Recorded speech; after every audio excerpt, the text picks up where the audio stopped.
Please, sir.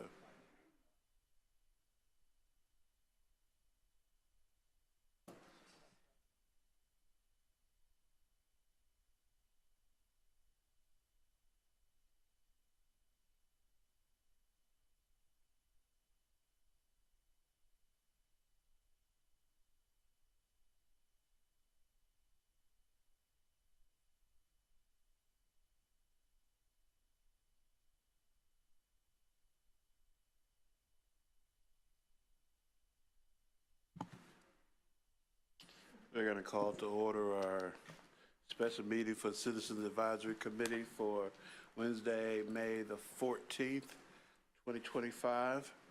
And we're going to start with the roll call. Ms. Ritz? Here. Mr. Brown? Here.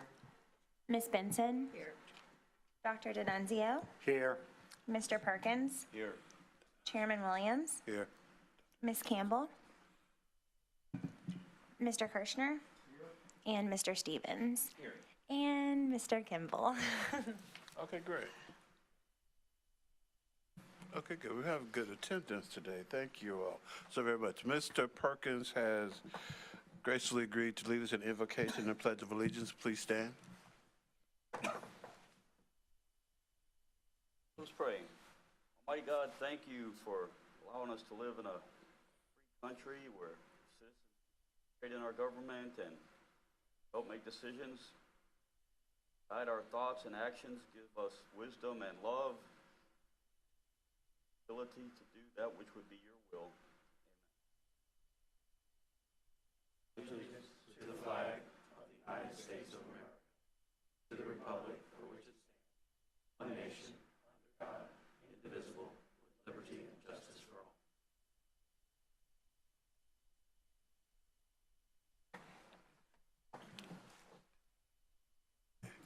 Thank you.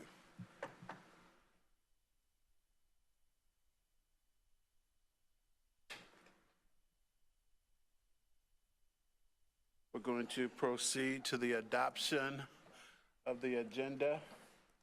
Are there any additions to the agenda?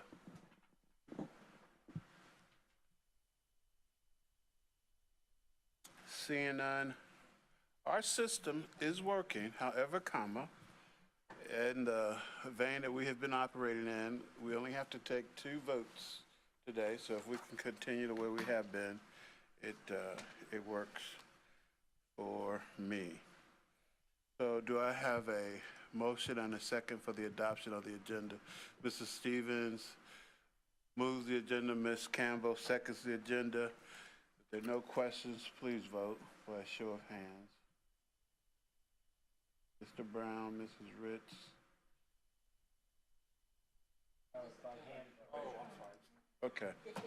Okay, thank you. We have unanimous consent for the adoption of the agenda for the day.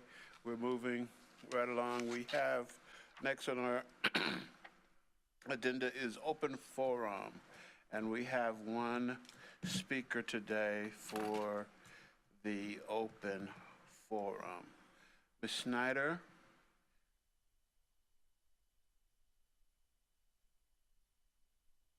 You have the floor. My name is Pichelle Schneier. Schneier. 414 North Gillimard Street. Please speak. So it's come to be known as the fluoride bill. When I went to Tallahassee to speak to Senate, I was apprehensive about speaking because there's so many other items in the bill that I didn't want to draw attention to fluoride because I thought, maybe other people didn't really think of it. But when I walked into the room, I was kind of late. Like every single person who spoke in front of me, ahead of me, spoke about fluoride. They didn't speak about any other item on the bill. They only talked about fluoride, whether it was good or bad. There are people for it, there are people against it. So nobody spoke about anything else. So it's come to be known as the fluoride bill. However, the bill does not mention fluoride whatsoever. It only mentions that it aims to take out any additives that do not contribute to water quality. And so that would apply to fluoride. And that's why I guess that's why it's the fluoride bill. The point is that the government doesn't have the right to medicate our water. It's not about whether fluoride is good or bad. We have the constitutional right to medical freedom, which court rulings, or to privacy, which court rulings have determined the right to refuse medication. And somehow, for the last 80 years, the government has gotten away with force medicating everyone with fluoride. But my question to you right now is, when is the deadline to have the fluoride removed? Because I'm sure that since the bill is passed, there's a deadline. I want to say it's July 1st. And that's one of my questions is it July 1st, just to confirm? That's the deadline, as I understand it, for the bill. For the bill? State bill. Okay. Is there a deadline to have fluoride removed from the water? Do you know? That's not been a topic that we've discussed. Okay. I think I read, I'm not sure, but excuse me. I think I read that it was June 1st. Oh, that's, okay. I mean, I may be mistaken. Mr. Woody may know, but I thought I had read that if the governor signed it, the deadline was June 1st. I don't know. I mean, my thought is that at our next board meeting, I mean, it's basically illegal, so we'll make a motion to stop doing it. You Okay. know, so And that was going to be my question also. Well, how much fluoride do y'all have left?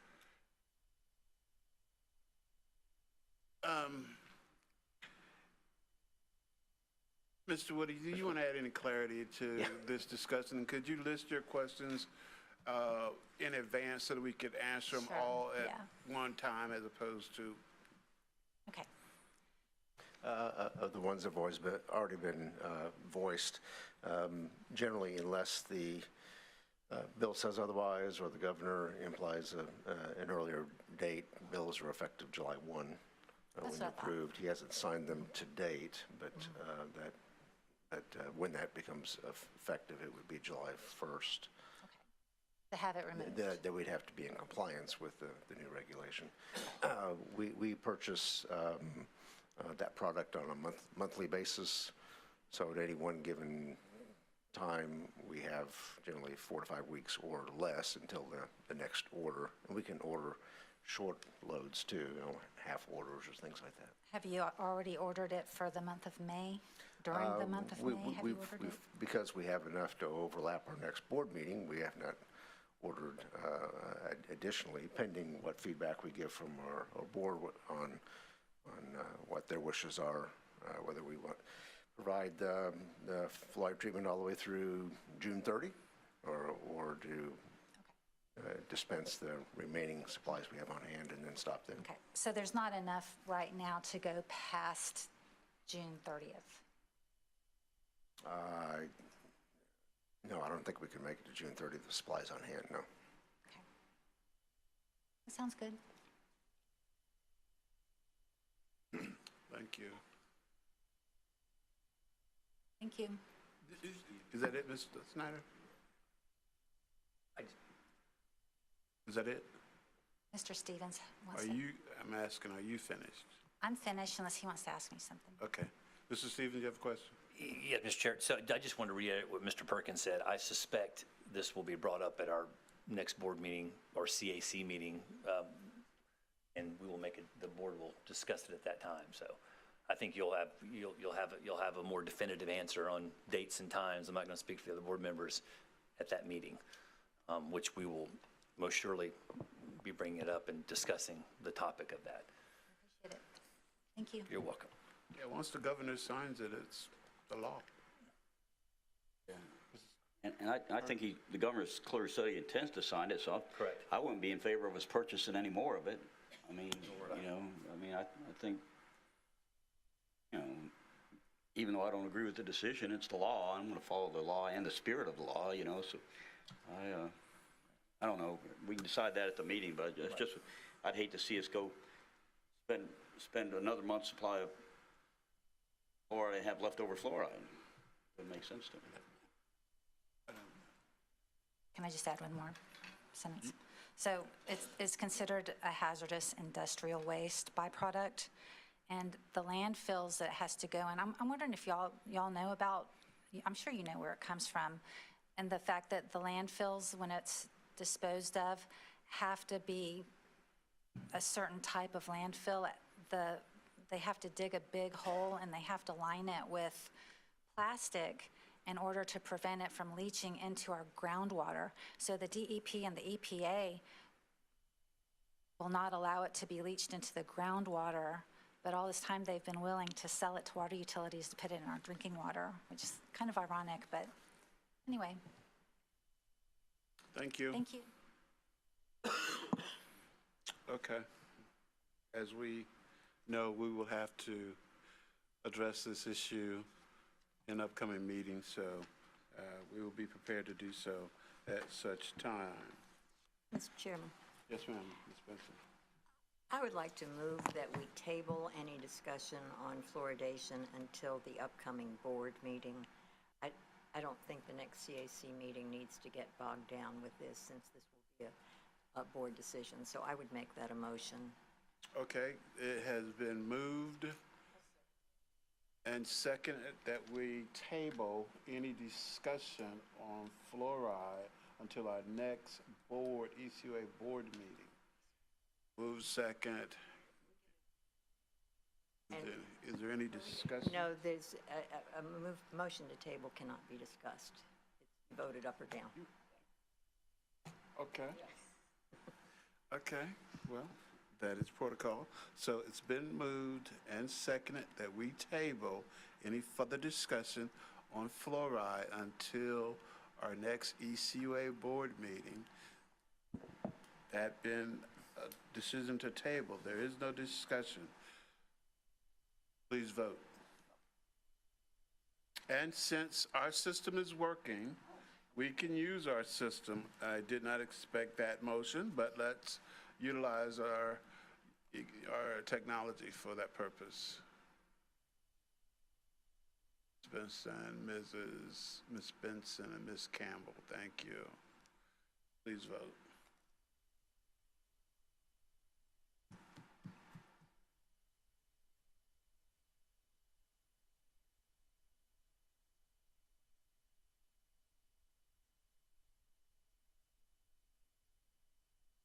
Okay.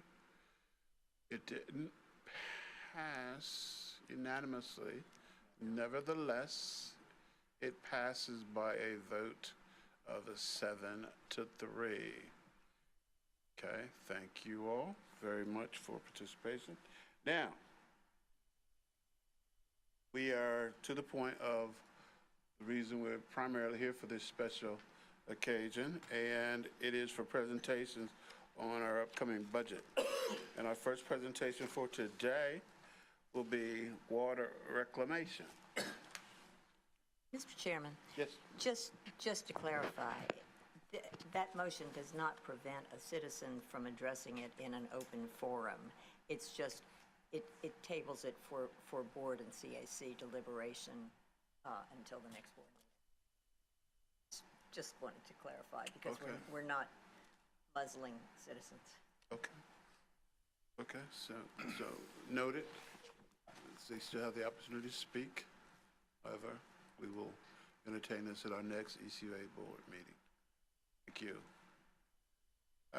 Water reclamation by Mr. Sears. You have the floor. Thank you, sir. Thank you, Chairman. Thank you, CAC, for having me today. My name is Randy Sears. If you don't know me, I'm the Director of Water Reclamation. As Mr. Piscopo put it yesterday, we play with used water. So who are we? We are actually a group of 74 staff members. We are one of the two groups that work straight through Snowmageddon. Our treatment plant operators are required to be on site 24 hours a day, so we did that. Our lab individuals had to clear a boil water notice. They had to analyze samples. They had to take samples off that were already set up from 4 and 5 days ago, so they came in and did that. These folks drove through snow, they drove through ice, some adjusted their hours, some stayed on the beach for multiple days in order to do that. Also in the group, we have 47 licensed operators. Of that, 24 have the top wastewater operator license in the state. We actually have 2 more who are just waiting on time right now. They've passed all their coursework, they've passed their tests, and we need to have 5 years time of service before we can promote to the next license. So we will have 26 A-licensed operators in the department come this fall. Currently, because I know that there was a little thought about it yesterday, we have 2 open positions. One of those is really recent. We had a retiree on May 2nd, so that's one of the positions that we're looking to fill. So in the grand scheme of things, we really only have had one in quite some time. And upcoming, we have 2 individuals in the department who are in drop in the Florida Retirement Systems drop program. They've got about 3 years left, and they will probably stay that entire time. And I've got 2 more who will be eligible to retire and probably will within the next 3 years. So in a grand total, we're looking at 4 people who are leaving the department for retirement reasons within the next 3 or 4 years.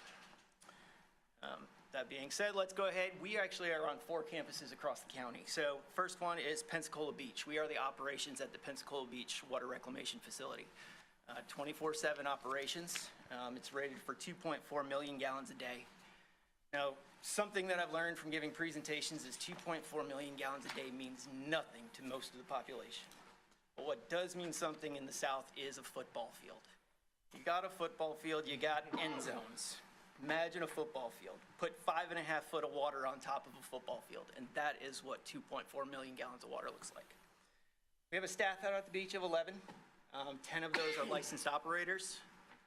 The next one coming up the county is Bayou Marcus on the west side of town, deals with Perdido Key, deals with the Navy base, and the entire west part of our collection system. They are rated for 8.2 million gallons a day. That same football field, that's 19 foot of water. So it's a 2-story building covering an entire football field. Now, this number is a little bit deceptive because that's an annual average. So most of the time we're less than that, but there are heavy rain days where we'll go 16, 17 million gallons through that facility. So you have to double that volume of water that's actually going through the Bayou Marcus facility. Out there we have a staff of 14. Right now we have 10 licensed operators at that location. Now right across the street, we have our laboratory building, and we actually have 2 different groups that are inside of that laboratory building. The first is our lab operations group. There's 9 individuals in there. They perform most of the field water sampling for potable water. They do main clearances, they do boil water notices, they do best management practices, they sample for sanitary sewer overflows. But one of the other big operations from that group is they either coordinate or they analyze all of the water quality parameters for both potable water and wastewater. So any sort of water quality analysis that you see from either side of our house actually goes through that building in some way, shape, or form. The other group in that building is our pretreatment group. Pretreatment group is, it's actually an enforcement group. We do have an enforcement group. It's an authority that was delegated from EPA to DEP to us. And what they oversee is our collection system and what actually goes in it. So we don't want any industrial waste. We actually have a Chapter 26 sewer use ordinance, and that's what they kind of do. They oversee the industries, making sure they're not putting anything down sanitary sewer that they should not be putting down the sewer. And there's actually weird things that they look at. Dentists. They look at dentists because there's dental amalgam rules who can't be putting mercury down the drains. So there's all sorts of different things that they actually pay attention to. And then we have CWRF, rated at 22.5 million gallons a day. That football field is covered with 52 feet of water, and that's what its average is. We have seen days of 50 million, so that's a lot of water that comes into that facility. 34 staff members at that location, including 25 licensed operators, and if you're ever looking for me, that's where I'm based out of. So let's take a look. I pulled out a couple of our targeted accomplishments for FY 2025. Just so that way we could see some metrics on how we're doing. The very first one that we have here is Pensacola Beach Water Reclamation permit application renewal is due. Every 5 years, FDEP requires us to renew our operating permits. We actually had the kickoff for the permit renewal last Friday. So it's up and running now with a due date of August 29th. I have no qualms that we're going to meet that. There are some changes this year, though. It's going to involve where it used to be historically just water reclamation and an outside consultant taking care of it. We're actually going to have to pull in engineering this year for collection system stuff. We're actually going to have to pull in lift lift stations for power outage things for our lift stations. So it'll be a little different, but I don't have any doubts that we're going to make it. So the next one is the whole reason that I'm in business, permit compliance. Now, the metric that I threw out there was 99.9% of permit compliance. But there's a lot more that goes into compliance than what the metrics are in the operating permit. We have hundreds, literally hundreds of reports due every calendar year.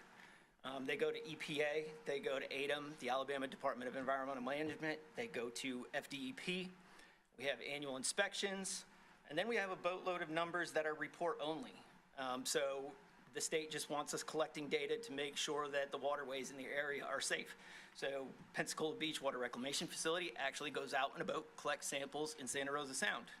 Bayou Marcus goes out in Perdido Bay in a boat and collects samples out in the bay. So there's a lot more to that. Now, here's where we were for calendar year 24 and fiscal year 25. We're definitely exceeding that 99.9% that we put out there. And we had three little issues last year. You never know what's coming down the pipe. That's the problem. Everything changes. So being 1,000%, batting 1,000 is near impossible. When you're looking at FY25, the beach is falling a little behind right now, but I know that we're going to catch that one up. There was a couple of sample results that were questionable, but they met all of DEP requirements, so we had to report them. But how are we doing overall? So the National Association of Clean Water Agencies, NACWA, actually gives out annual awards for treatment facilities who meet their operating permit requirements. 5 of the last 6 years, all 3 facilities have earned an award. Year number 6 was actually a Hurricane Sally issue, which was something moving forward we need to fix. After Hurricane Sally, both Florida Power and Light and International Paper were out of service. Central had no place to go with its water because we don't control a majority of our effluent flow at Central. It's controlled by those 2 industries. And when they were both out, we had to overload one of our spray fields, and we had non-compliance for the amount of water that we were putting on our spray field. So that's a different CIP conversation for a different day.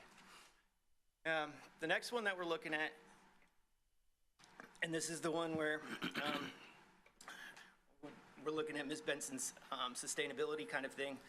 The laboratory information management system we're actually putting into the lab right now. We're currently working with the old pen and paper method with Excel spreadsheets, chain of custodies for the wastewater treatment plants. They're actually handwriting data results on and emailing them. The step up 2 or 3 years ago, we were still faxing them to the wastewater plant. So we actually stepped up just a little bit with email.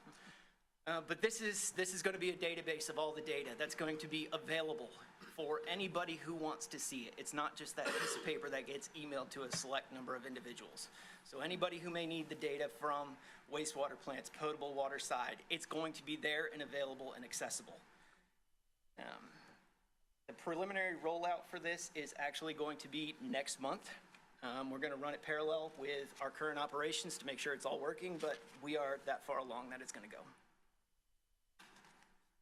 The last one I pulled up today for targeted accomplishments for FY25 is what's known as a local limits evaluation.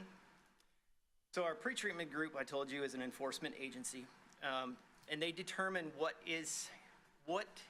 capacity our treatment plants can actually remove contaminants. So they do this evaluation every 5 years. It goes along with the operating permit renewals. Bayou Marcus just got its operating permit renewed in March. They look at what is the capacity of the facility to remove specific contaminants. And at that point in time, we put what's known as local limits on the local non-residential locations, so industries, saying you cannot discharge any more than this much zinc, this much copper, this much of this, because we don't have the ability to remove it, and therefore our effluent or our biosolids will be out of compliance. So it's an overall evaluation. We pull samples from residential lift stations, and then we look at the industries that are on there, and we make literally a number, and we permit them in their number that this is the number that you cannot exceed. So we're in the middle of that process right now. We've submitted our plan of study to DEP. We're awaiting the go-ahead from them at this moment. On the positive side, the only industry that's permitted on the Bayou Marcus side is actually the landfill. We still accept landfill leachate from the Perdido landfill. Oh, so what are we looking at for next year? A new Chapter 29. Chapter 29 ECUA code will be reclaimed water. Now, that says per 62610. That's a Florida administrative code for reclaimed water, reuse water. They require, when we're doing reclaimed water, to either have a contract with every single user or to have some sort of a code or ordinance done by our board. Well, right now, we only have 3 users, so it's not that big of a deal. We have FPL, we have International Paper, and we have the Santa Rosa Island Authority out on the beach. But when we get the reclaim system done on Pensacola Beach, I think our attorneys would have a nightmare if we had a contract for every single one of our users. So, by coming up with Chapter 29, getting it approved by the board, that will cover that base. And then when they're signing up to use the reclaimed water on the beach, all they have to do is sign a line that says, I will abide by Chapter 29 as amended in the future, and then we're good to go on the compliance side for that. So you'll be seeing that come around next year. Come into compliance with our new water quality parameters at all 3 of our facilities. So Bayou Marcus just got its operating permit. Zinc is a new number that's actually in their new operating permit that we have to comply with. I don't think there's a problem with that, so that one's all right. Central, we are expecting Central's draft permit any day, so we won't know anything. But if everything fell perfectly right at this time, Central's operating permit could be effective as soon as November 1. So chances are in the next fiscal year, we are going to see Central get its new operating permit. And then Pensacola Beach, I told you that we are currently submitting. I don't expect it, but you never know. Weirder things have happened. If DEP is caught up on their workload, they might get it to us. And the last one that I have out is do the local limits plan to study for the CWRF, just like we're doing for Bayou Marcus right now. So we just went through that, but Central has got a lot more industry on it, a lot bigger collection system area, so it's going to be a lot more significant. So it's good that Bayou Marcus came first. We haven't done a local limits study in 12 years, I think, maybe a little longer than that. So a lot of staff has changed in that point in time, and it'll give us a good run through on a smaller system. And then the last thing I have is why we're here. FY 2026 budget. Overall operating is just short of 17.7 million. Total increase of 228,000. Sounds like a lot, but when you actually start looking at the details, personnel expenses are almost 100% of that. All but $6,300 fall on those personnel expenses. I think it'd be beating the proverbial dead horse since we've been talking about merit raises and compensation studies and taxes and insurance and all that sort of thing again. So we know where that number's coming from. And then on the operating side, just over 11 million, 11.1 million. We're only doing plus $6,300 on that. So really nothing. When you're looking at the budget, though, you'll see that lots of the index codes have changed. We've done some juggling, we've done some moving, so that way they more accurately show what we're actually using each fiscal year. And with that, I'll open up the floor. Thank you, Mr. Sears. Ms. Benson, did you have a question? Oh, no. Okay. Mr. Stevens?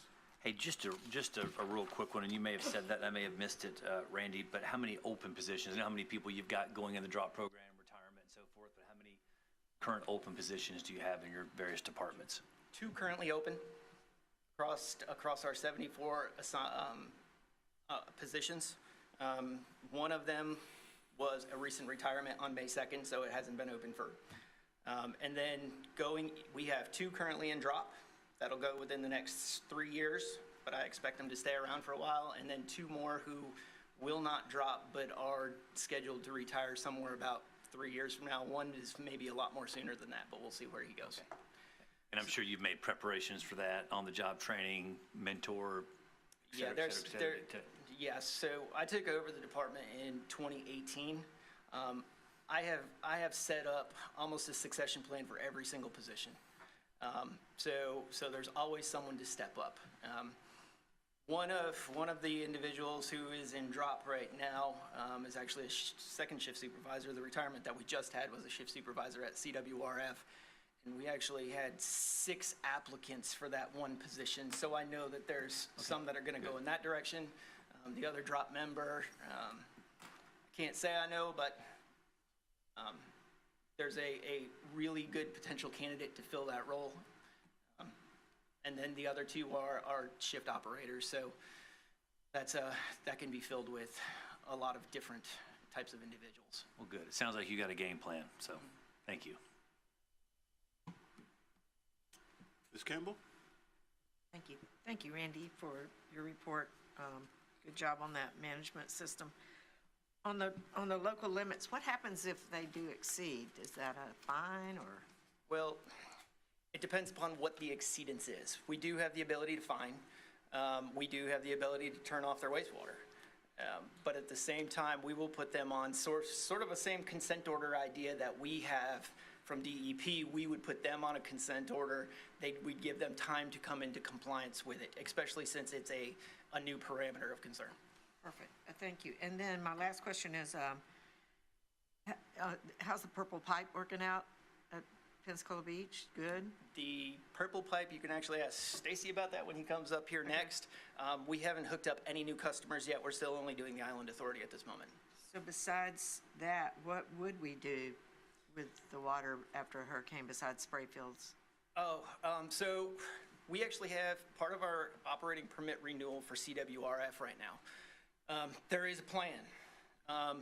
We have about 10.5 million gallons worth of percolating wetlands going in for permitting right now. So we're waiting on what DEP is going to say about that. That follows Senate Bill 64 because it's meant for reuse for groundwater recharge, so we don't have that concern. That's going to come down to the capital discussion, is where can we actually get that built? It's a kind of a redundancy, but at the same time, you're going to need it when you need it. You don't have time to think about it. Yeah. So that's a 10.5 million. The other thing that we did was, if you remember, a year and a half ago, I came to the board with an agreement from Pace Water Systems. That agreement actually gave us a nitrogen and phosphorus allocation to the Escambia River. So we actually have in that permit application as well a backup discharge to the Escambia River rated for 6.75 million gallons a day. So if we get all of these things built, it's not going to be cheap, but all of these things built, we're almost an extra 17 million gallons under our control, which means that Central would be good for a very long time. Okay, perfect. Thank you. Mr. Kimball? So, kind of on that same line, you mentioned the beach. Are there any plans to have like other customers, like on the mainland side of things for reclaimed water? So our Central is way up in the middle of nowhere. And that was kind of planned. If you actually think about it, we wanted to go to an industrial area, get away from residents, especially after Old Stinky. So there's not a whole lot of use for it in that area. And when we're doing the percolating wetlands, that's going to take up most of the water. Bayou Marcus is not built for that. Bayou Marcus is not built as Part 3 reuse. So that's why Jerry was talking about the wetlands. He did boardwalk yesterday. That's why you can't actually access the wetlands. You access the boardwalk because you can't be touching the water. So we would have to do a retrofit on Bayou Marcus with either a much stronger UV system, or we would have to completely swap over to like a chlorine disinfection in order to get there.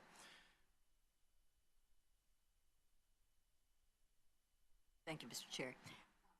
Thank you for all that you do. When we moved the plant from downtown, one of the rationales was that we were going to take our treated effluent and use it as coolant for Gulf Power's operations. And then recently they backed off on how much they would use. What is the status? Are they using any? And do we have enough spray fields and other plans for our treated effluent because of what's happened with Gulf Power? So yes, they are using. The only thing that they actually turned off was what was known as the flue gas desulfurization unit, because they swapped off of coal and went to natural gas. So they still have cooling towers 6 and 7 running. They're not as needed as they were before. FPL has got a different way of operating than Gulf Power had. They're still averaging somewhere about 5.5 million gallons a day, plus or minus, somewhere in that ballpark. Do we have enough spray fields if they were to go away? The answer is no. Our spray fields right now are rated at 2.55 million, and I just told you that they're using 5.5, and then we are already using some of the capacity in our spray fields just for excess water that we may have.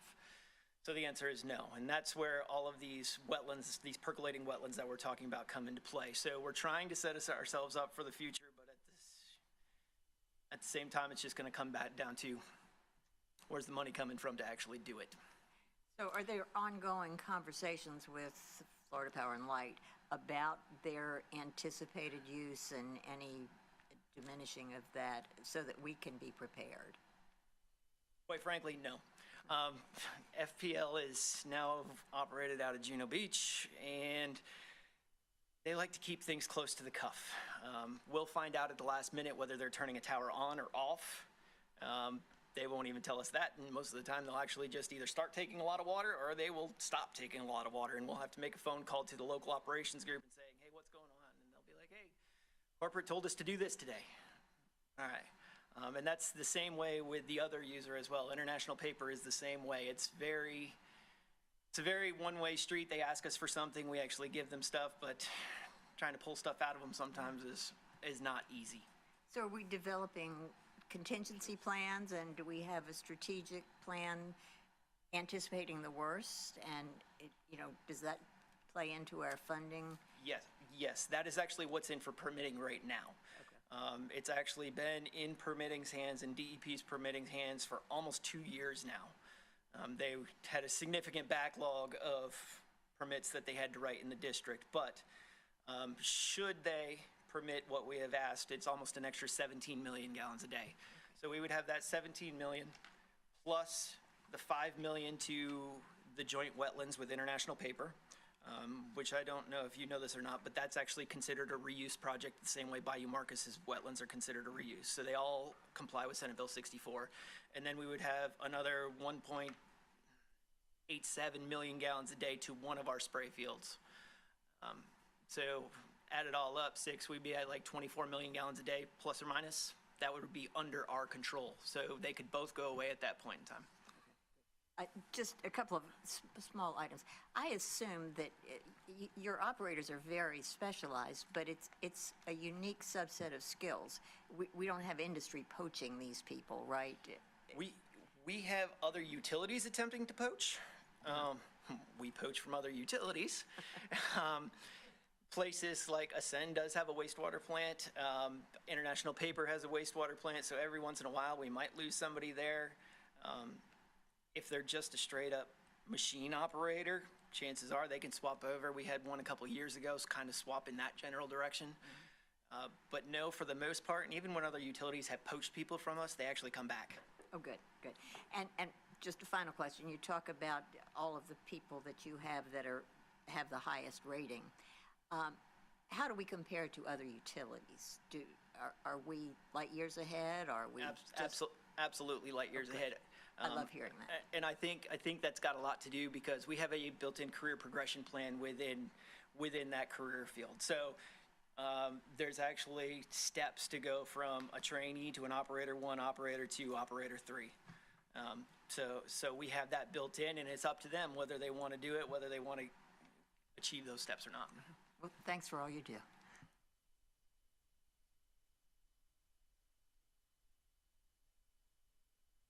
Our biosolids go to Alabama. So the sludge, the dryer product actually goes to Alabama. So we actually have an Alabama biosolids discharge report, and I have to file a report with them every February.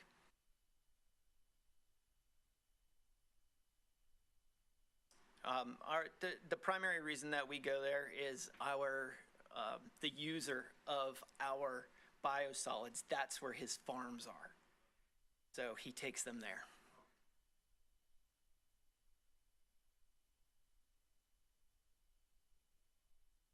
You said there's a national standards that you maintain. Is that separate from federal standards where you can determine how well you're doing versus other waste treatment facilities? So I think what we're talking about is the awards. Right. So the National Association of Clean Water Agencies actually gives awards once a year, and it's based on calendar year and how many excursions you've had from your operating permit. In order to get an award, you have to have 5 or less. The list comes out every single year of places across the country who wins them, and it's not everybody. And it's very, very few who get what's known as a platinum award, which is 5 years in a row with perfect compliance. And does that transfer over to national standards, or is that separate from national standards? So EPA and Clean Water Act is what actually owns all of this. Got it. EPA has actually delegated to the state of Florida to write our operating permits. So we're actually dealing with what's known as an NPDES permit, which is a permit from EPA, but it's written by DEP for us. So they're following at least EPA's criteria, but in the state of Florida, we are much stricter. Even if we were to cross the border over into Alabama, they don't have near the requirements that we have here in Florida. Okay. Thank you very much for the compliance. Thank you very much for the superb job the technicians are doing in getting their qualifications, and low unemployment or low turnover. That's also a plus. So we're going to continue to encourage you to do what you're doing. And that little phrase you used about you work in used water? That was Jerry's term from yesterday, used Okay. water. Okay. I stole it from him. I'll give him credit. Continue to use water operations. So, I'm sorry. Just a moment, we have one more Yes, sir. question. I apologize. You know, we used to, back to the Gulf Power using our treated effluent, we used to discharge into Escambia River, and we no longer do. Are we still permitted to discharge treated effluent into Escambia River? CWRF is not permitted to discharge into Escambia River at this moment. That's what the Pace Water Systems Agreement is trying to allow us to do. Now, Gulf Power can do what's known as once-through cooling with towers 4 and 5. So if they have a tower 4 running and they want to use our water for cooling, that literally goes in their cooling tower and back out to the river. So that's an operational choice on their side, and they actually have a discharge permit from DEP to do that. Interesting. Okay, and related to that, we are putting treated effluent that's cleaner than the water that's there into Santa Rosa Sound from Pensacola Beach, right? Yes. I don't want to say 100%. The water is extremely clean. I can bring it in here and I can put a glass of potable water on the table and a glass of our reclaimed water on the table, and most people can't tell it apart. Okay, well, just making the comparison, we are sending treated effluent there. Absolutely. Are we looking at anything comparable to spray fields over on the island, or is that even feasible?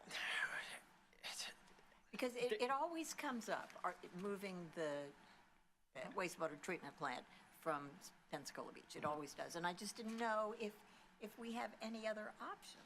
So we are building the reclaim system on Pensacola Beach. Right. Now, the idea there is to try to figure out a water balance. So that way, instead of using the potable water for irrigation on the beach, we're using all reclaimed water on the beach, and therefore we're not putting any in the sound. Right. The issue with the water balance comes in is that we see 550 or 600,000 gallons a day during February, and we see 1.4 million during Blue Angels Week. Right. So how do you balance an irrigation system with that? And there's a lack of land over there, so there's really not a way we can do spray fields. We've talked about some other creative things down near Portofino, but nothing has gone yet because we need to get the system up and running to see what users are actually going to use first. And what's the timeline for having residential irrigation? Like, right now, it's just the commercial areas, right? Actually, right now, it is just the medians for the Island Right. Authority down towards the elementary school area. Right, yeah. If you could, take that question to Stacy next. He's going to know better because he's Okay. doing that project. Okay, good. Thank you. I'm sorry to extend it, Mr. Chairman, but No worries. Good questions. thank Thank you, you. Mr. Sears. Absolutely. Okay, good presentation. We're off to a great start. Now we're going to continue with the second presentation of the day, which is for engineering, our famed engineering department.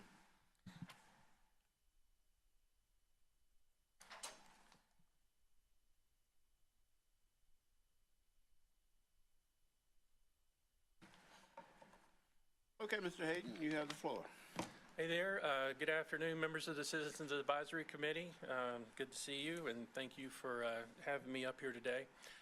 For those of you that don't know me, my name is Stacy Hayden. I'm the Director of Engineering here at ECUA. I've been here since, 2007, so going on 18 years. The engineering department has 26 dedicated employees. We have currently four open positions at the moment. And we have two people that are currently, one's in the drop program. One is given the word they want to retire, but they're not going to be in the drop program. So we're going to have to look at backfilling those positions within the next 3 to 5 years. The engineering department is divided up into 4 divisions. We have engineering projects, which mainly handles septic to sewer projects, water main replacement projects, and they assist with, and it's really all of our divisions assist with permitting and additional workloads as we can balance that out.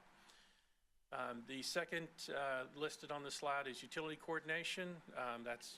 These are just as they sound, utility coordination. They work with other organizations, the city, the county, the state.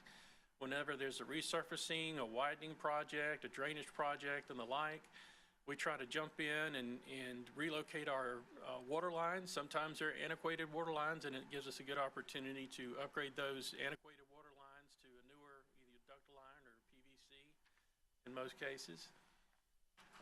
And in addition, I can't leave out Beach Haven. Beach Haven's a really good example of, Escambia County and ECUA teaming up and partnering. Over in Beach Haven, they have a huge drainage project or have multiple phases. And we're going in and putting in sewer systems as they're putting in their drainage system. The next division is our Utilities Development Division. Here at ECUA, we are a self-permitting organization, but we provide permitting for those system extensions.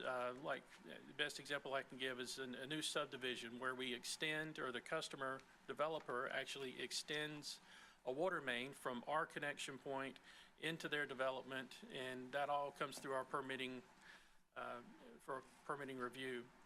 Single services, I know this kind of get confused from time to time, but basically that is a commercial entity, and it just requires a single service, like just a single sewer service lateral or water connection. It doesn't fit into the other categories. In addition to that, we have our map room, so occasionally we'll get a customer come in and want to see a map where they can hook up, where they can tie to for water, sewer, things like that. And also, I mistakenly put in GIS for the utilities development area. They're no longer in our division. They're actually in the shared services. It's appropriate to have them in the shared services division since they provide services throughout our organization, not just to the engineering department. And so that transition was made earlier, or I should say late last year. And the last division, certainly not the least with the workload, is our wastewater infrastructure division. They mainly focus on the sewer rehabilitation and sewer repairs and upgrades necessary to comply with the FDEP consent order to reduce sanitary sewer overflows. Our key objectives for the department is to evaluate our system needs, to make sure that all projects are recommended to maintain or achieve adequate levels of service within our system. We do manage quite a bit of capital improvement projects from concept through construction. We ensure that the design, and this is going back to the permitting era, area is that we ensure design and construction of system extensions are compatible with ECUA's master plan for water and sewer, and they're in compliance with the requirements of our ECUA engineering manual as well as the FDEP requirements. And lastly, on our key objectives, we provide fair and impartial review in response to those requests for service. Target accomplishments for 2025, we wanted to improve the permit review process by implementing an electronic submittal and review process. Where we are right now with that, we just signed a contract with a software provider, and we will be implementing that software over the next 6 months. Very happy to get that ball rolling and make that process a little easier for us. And more importantly, make it easier for the developer, better communication, expedite or make the review times faster and communication between all the departments easier. The next target we have is scanning of hard copy files in our department. I know that doesn't seem like it's a big deal, but if you come over, and I'll invite you over to take a look in our map room or our storage room, we have a huge amount of files dating back. We got some of them posted on the outside walls here of ECUA or in our lobby from 1908. And so we try to take good care of them. We're starting to scan some in. Right now, we're about 10% complete, and I need to give a lot of applause to our recent employee that recently retired, Miss Tammy Clemens. Before she retired, she was trying to scan in a lot of our records, and she got a large part of that 10% complete. That sounds like a small number, but when you see the files, it's a huge amount of work that she did for us. And I very much appreciate her doing that. Again, due to the scale of this effort, this is going to take about 2 to 3 years to complete. I have reached out to a local company that does scanning and file storage to help us out. And one of the things I'm going to try to do is get an intern, nothing like some good student help to get some exposure around here. They'll be exposed to not just scanning in, but in the engineering department, learning what we do. We can do some other things, have them do some other things for us. It'll be real helpful for both us and for them. Another targeted accomplishment, perform more in-house design. That's a generic statement, but that's what you as a board and as a Citizens Advisory Committee should expect of the engineering department. That's what we are. That's what we like to do. Any design that we can do in-house definitely saves us that much money. I would say at least 2 to 3 times over from having to go to a consultant. So where we have the time and ability to do those designs, we certainly like to do those. Some recent projects that we've done for design for is Sanders Beach water main upgrades, Lift Station 24. Probably doesn't make sense to you about Lift Station 24. I'll just say it's one of ECUA's lift stations where we're replacing the force main, and at the same time we're doing upgrades to the water system while we're in that area. That was an in-house design project. And then one thing I would like to strongly point out is that the multiple utility relocations, there are dozens and dozens of utility relocations, short, small utility relocation projects that our utility coordination department does in-house, and sometimes it's throughout the department. These could be from the relocation of a small short water line all the way up to downtown right now on Garden Street. We are relocating quite a couple of thousand feet, I believe it is, of a gravity sewer line. So that was about a $3 million effort for construction that our utility coordination department has done. So they do a lot of work in-house, and that doesn't, I think that's kind of behind the scenes. You may not know much about it. A lot of these things will get handled through the executive director because the construction is usually $60,000 to $80,000. But again, Garden Street, that was a $3 million project, so that came to the board. Lastly, and this is one of my pet peeves, I'm sure is one of many of your pet peeves as well, is the engineering manual update. That draft manual was presented to the stakeholders, to the board, to the developers, other engineers. Happy to say that we're waiting on comments to come back. They are due by May 30th. I did extend that deadline because we had some contractors question. They wanted a little bit more time, so I'm happy to oblige and get those comments, incorporate those comments, and bring those to the board for review and see if you guys want to agree and make any changes. So looking forward to that.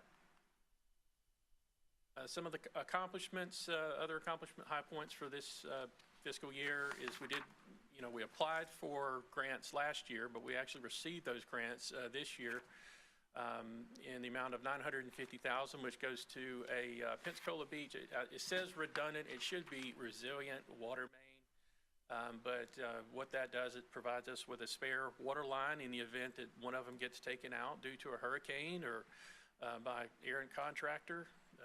All sorts of crazy things can happen. In addition, we got the $3 million to go towards the Godwin Lane Sanitation Transfer Station. We're real happy about that. Moving down, we've got, for this year, we've approved 44 system extensions in 2024. So I shouldn't say this year. So we're talking about fiscal years versus calendar years. This is over the full 2024 calendar year. We approved 44 system extensions. We had 61 in 2023, and 17 have been approved to date in 2025. For single services, again, that's just what it sounds like. A customer may need a single sewer service lateral or water connection. We've had 70 connections approved in 2024 and 14 approved to date, I should say, in 2025. That's a mistake there for 2024. So I apologize for that. And I'll get through these rather quickly here. Big a part of what we do, again, is for the consent order. Another high point for that, we are meeting our targeted goals for DEP Corrective Action Plan, and that is set to be completed in December of 2029. You will hear some more about the consent order in our upcoming CIP project presentation tomorrow. The short of it is we've got projects to do. We need more money to do them, and construction costs have risen to where we need to put more money toward that effort to be sure that we're complete in 2029. All right, enough of the bad news here. Going a little bit better news here. We did begin construction to replace over 13,000 feet of water mains in the Osceola area. This is the second phase of 2 total. We're about 60%, I should say our contractor is about 60% complete with construction, and that seems to be going fairly well.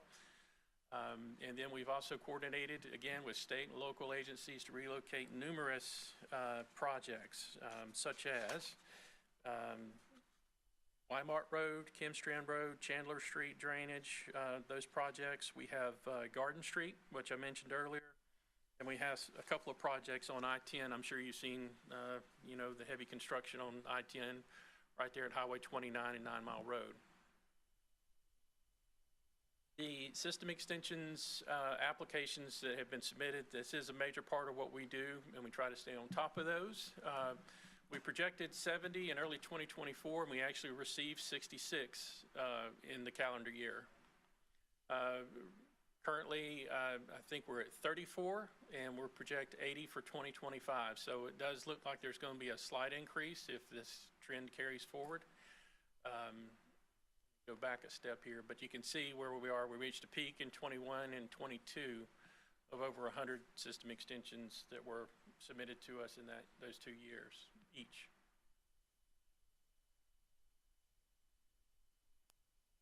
Our targeted accomplishments for 2026, again, we're trying to make the prioritization of our CIP projects more of a objective process to where we have, risk factors, we have other factors, is it involve compliance with an upcoming rule, something like that. So that, because we do have a rather large CIP project demands for this year, as you'll see tomorrow. One of the things I'd like to do in engineering is showcase all of our ECUA CIP projects that we do and the benefits to the community. just from comments at some public meetings, I don't think that, and this falls on me, I'm not calling out anybody else here, that it does fall on me that I don't do a good job of really getting the information out about our projects in the community. I think we can do better. We can post stuff on our website. We can give some, I've started creating a little handout like you would see similar to the DOT and to the county, be able to give those out to the public, mailers, you know, and really getting it on the website and even our Facebook page, I think will be a big help to us. The next one, and so we've noticed the quality of work here, and I know some folks behind me would agree. The quality of work has not been to the level that we really want, and I'm not trying to make a dig here, but it's just a sad fact.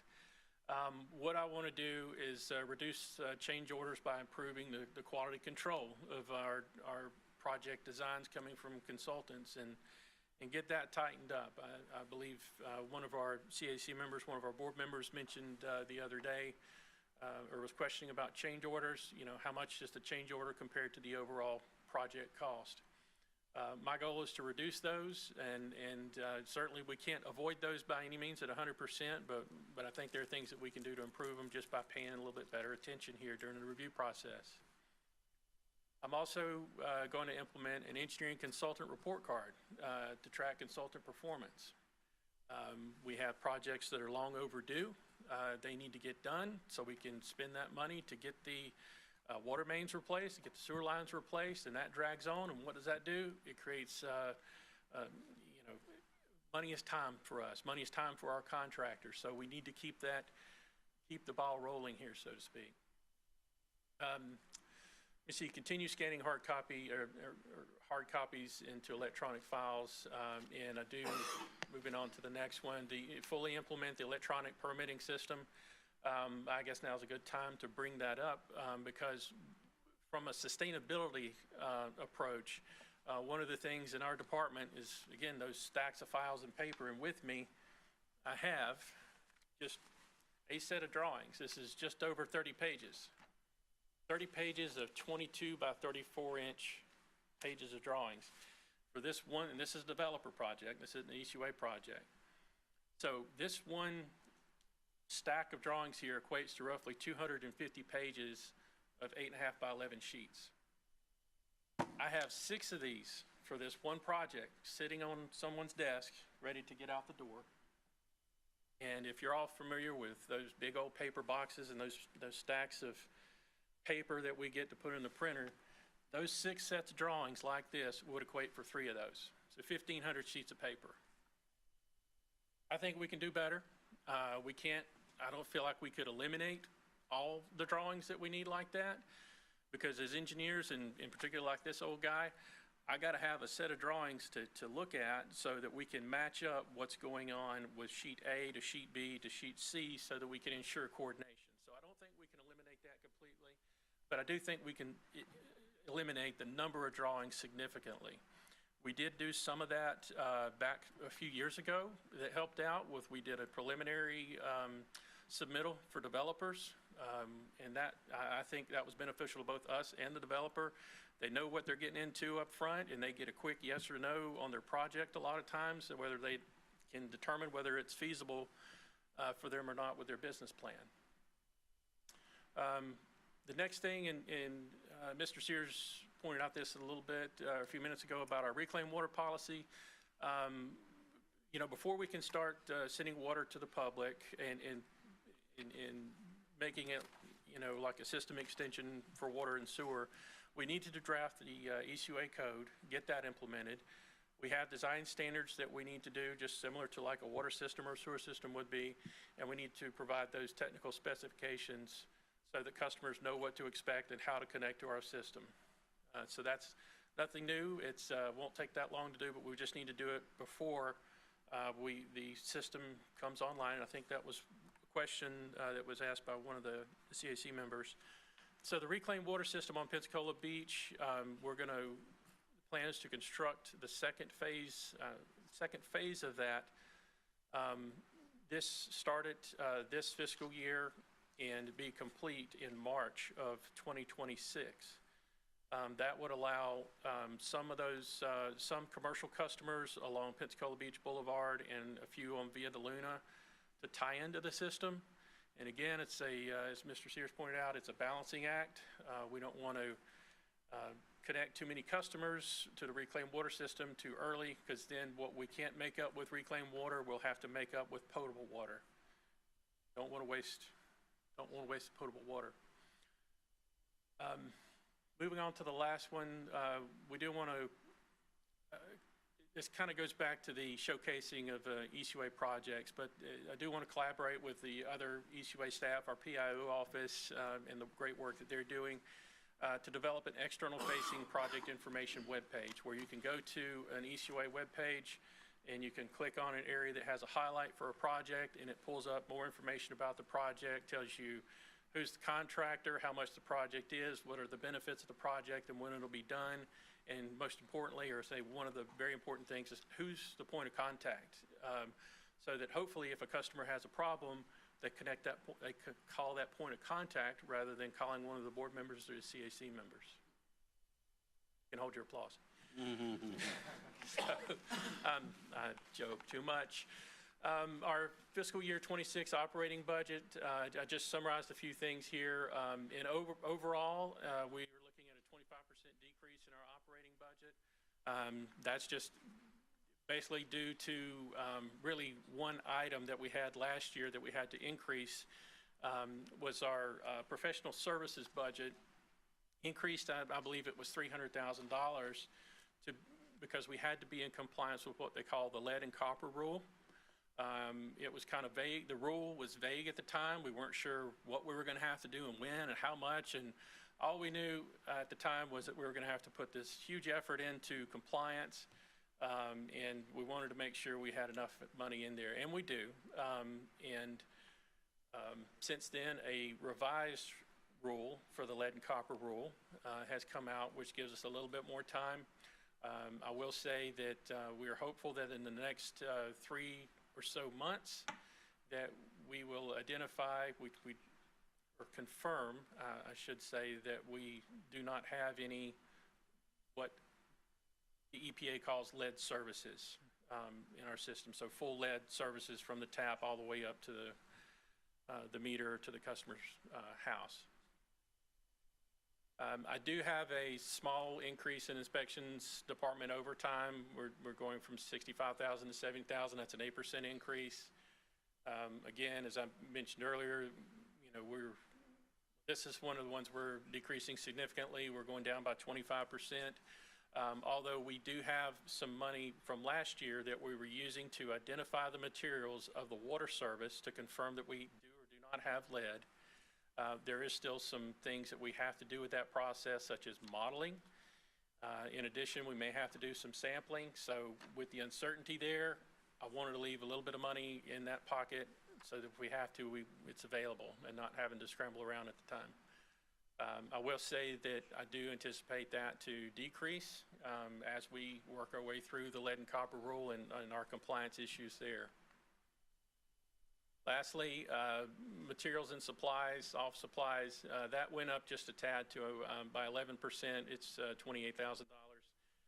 That has a lot to do with the postage increase, mainly to get some of those flyers out to the customers where we'll be in their neighborhood, doing a water main replacement, doing sewer main work, and we want to send a mailer out and let them know that, hey, this is what we're doing and why. In addition, that's for the permitting software I mentioned earlier. There will be a yearly fee associated with that. And I hope that we can expand on that in the future so it's not just a one-trick pony. We can do other things with other departments, and I know we're looking at that right now. So with that being said, I kind of was all over the place. If you have any questions, I'd like to open it up now. We are getting better about allowing you to finish your presentation, and so now we do have some questions. Start with Ms. Benson. Thank you, Mr. Chairman. 2029, we will have finished we will no longer be under the consent order? Yes, ma'am. So I should clarify that in 2027, I believe it is, 2 years before the consent order is supposed to sunset or end, we have to submit a progress report of kind to DEP. And at that time, they'll say, give us a thumbs up or thumbs down. Does it look like we're on track or does it not look like we're on track? And then from that point, I think we'll have a better idea to answer that question. I'm optimistic, but I've been told that's a downfall of mine in some cases. I'm optimistic that we will have that, that we will do the work and get that complete. But the real question is does it reduce the sanitary sewer overflows enough to sunset that consent order? Yes, we can do all these projects. That's what they're geared to do. But the main focus of that consent order is to reduce the SSOs, and we have reduced them. And I say we, I can't say that lightly, but Regional Services has been very instrumental in that effort by their maintenance and proactiveness. I think you heard yesterday about the sewer rat. That's been a big help. So you identify those grease choke, potential grease choke areas before. So that was a major part of our SSOs. That's not any longer. That wasn't what you asked. I just. Well, I just feel like we have had that hanging over our head for as long as I remember. And, 2029 seems almost within reach, so that's really exciting. Remind me, how much are we putting into I&I right now? Currently, this year, we are required to put in about $10.1 million. What I have placed in our CIP budget for this year is $12 million, and that may come down. But going back to the comment I made earlier, is there's a difference between the construction costs that we estimated at the time of back in 2012 for the consent order. Construction costs have went up and exceeded the amount that the CEP Consumer Price Index. And so it's going to take more money to complete those projects than we originally estimated or what is required by DEP. So that's why there's a difference between what DEP requires and what we're asking for this fiscal year. So just in looking ahead, part of me thinks, gosh, then we will have an additional $12 million a year, give or take $1 million or $2 million, in our budget. But am I wrong? Will we then just have to put that into infrastructure upgrades and we'll see no difference? So very good question. So this is the pessimistic engineer in me. So as part of the requirements that we have for the Pensacola Beach permit, we have to do this collection system action plan. The collection system action plan for this permit is very similar. It's almost identical to what was laid out and required by the state for our consent order. In addition to that, we have a capacity management operations and maintenance plan, which is called a CMOM, that is required for the consent order. Between those two documents and plans, if you will, I believe we're going to have to carry forward the amount of effort that we're doing now to carry it forward beyond the consent order. However, it would not be a state mandated issue, that we would have some flexibility there. And that's been one of the things with the consent order that we're trying to resolve now is to get a little bit more flexibility in those projects. Priorities changed, and I need to go back to DEP and say, hey, okay, here are the new priorities that we think are better suited to reduce SSOs. Sorry for the long way to go. I was afraid that was going to be your answer, though, that we would. Okay, just one other thing I want to ask you about, and that's sewer expansion. And I know we have beaten this to death and all the reasons why people don't tie in and all that. So I don't want to get down in the weeds with it. But one of the things that I run into when I am at meetings, homeowners meetings and all of that, is people say, well, why don't you just have a plan? And this is this time, and this is next, and this is next, and this is next. And I say, well, we have to take advantage of when we cooperate with the county, and because we take advantage of those. But that never satisfies. They just think we ought to have a priority list of sewer expansion and to be able to tell them, do we have any way of doing that, even with all the caveats that we need for opportunities and so forth? So That's my That's question. another good question.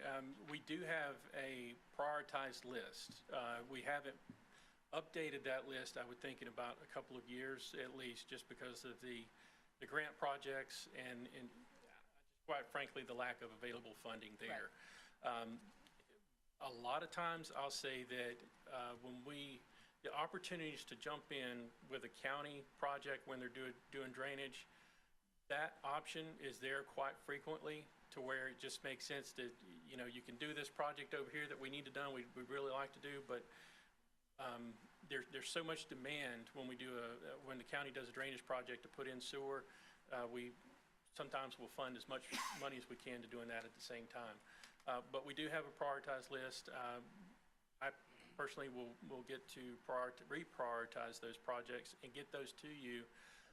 It'll be prioritized on an objective basis, like is it close to a well site, close to a BMAP area, Basin Management Action Plan area with DEP, and that's why we got those grant plans, grant project funds. Right. So I'll get that done and get that to the board and the CAC, so you'll know. That would be helpful. Thank you very much, Thank Stacy. Mr. Kirschner. Yes, thank you for your presentation. I appreciate it. Back in the day, Beach Haven, we had District 2, and that was Beach Haven. And I had Joy Blackman on the speed dial in West Marino, and Ms. Benson talked about plans. County never seemed to have a plan. And so it was really frustrating to go out there anytime it rained and flooded streets. And finally, I know that it worked itself out. And where are we now on Beach Haven? Sure. Currently, Beach Haven Phase 2, which is Fairfield to the east, and I'm not sure what that boundary street to the east would be, but south to Gulf Beach Highway. That's currently under construction. I wanted to say it was about 40% complete. I'll get you a number on that. That's okay, as long as you've got a handle on it. Yes, sir. And where we would like to go, and this would be a huge effort, is South Beach Haven, in other words, south of Gulf Beach Highway. I've asked that we try to do that in phases because that is going to be tens of millions of dollars to complete just East UA's portion, let alone the huge effort for drainage to go in. Thank you very much, appreciate you. Thank you, sir. Ms. Campbell? Thank you for the report, and I appreciate Lois's questions. I'd like to get a copy of that list too. And thank you for the manual update. You said that'll be done pretty quick this year, right? Correct. Yes, ma'am. On the software, is there going to be like a dashboard or a queue on them to follow along the project on that new software? Yes, ma'am.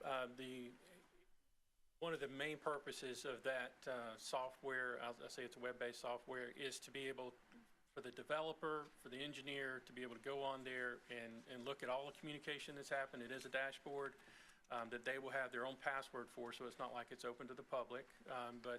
But they'll have their own dashboard. They can go in and see where it is in the process, how long, whose court is this in? Do we have plans back at the engineer? The engineer submitted them when?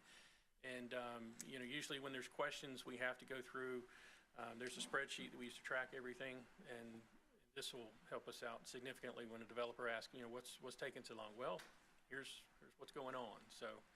Yeah, talk about saving time and money. Yes, ma'am. Will the board have access to the dashboard at all? We can provide that. I'm not sure what part will be kind of open, but certainly what we can. I'll see what's available and coordinate with the board. And on the scanning, I was just going to say, if your people don't work out, let me know. Looking at me, we have a really good scanning people in our industry, and they have scanned the records like from here to Tallahassee, and they're really good. So if you need somebody, just let me know, and I'll put you in touch with them. A couple other things. the showcase. I think that's a fantastic idea. And that would be nice for us to be able to share that information. I know when we have a town hall, y'all always print nice things for me to take out to tell people what's coming next, and they really appreciate that. So I think that showcasing that on the website would be fantastic of what's up and coming. And thank you for being honest about the needs of the lead and copper pipe. That's great, though. I mean, a lot of staff wouldn't do that. They just say, you know, I got money, I can use it somewhere else. So I think that's very nice, and I appreciate having that information. Good report. Kimball? Thank you.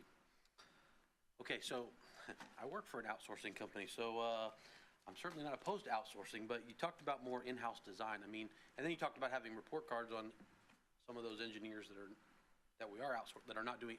Does it make sense to just hire more people, or are they not available, or how's that? Good question.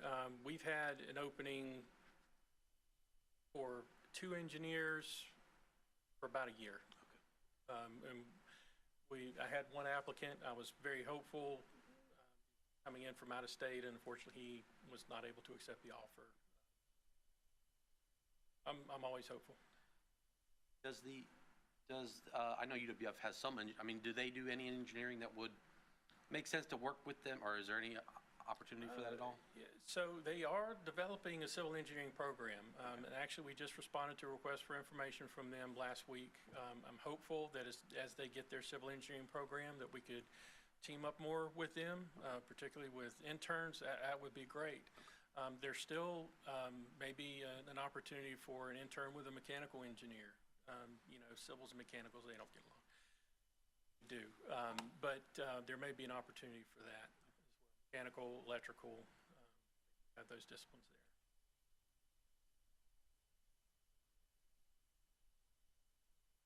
Yeah, the main question asked and answered by Mr. Kimball, but to piggyback on Ms. Campbell, it would be nice for us, at least for me, to be able to at least read the dashboard to get a better understanding of where things are progressing, where they're not, because that area is, I'm a bit green in that area, and having that accessible, just as a read only, would be a big plus. So I would like to see that happen as well. Thank you, Mr. Chairman. Very interesting updating report. In fact, all our reports this time have been very helpful. I was looking at I made a note in the field drawings. And you held up the bundle that you had of paper. What do they take to the field? I'm assuming it's, I call it a laptop. So Is that as good as field drawings that are enlarged and can be seen? we take, our inspectors would typically take a set of those drawings with them. Oh, okay. And they have them, typically they're stored in their trucks because they'll go out to the job site every day, and if you go out to 10 job sites a day, you wouldn't bundle them up, so you keep them in the truck and you just mark up the progress and quantities and things like that as they move along, and do kind of their own as-built documentation.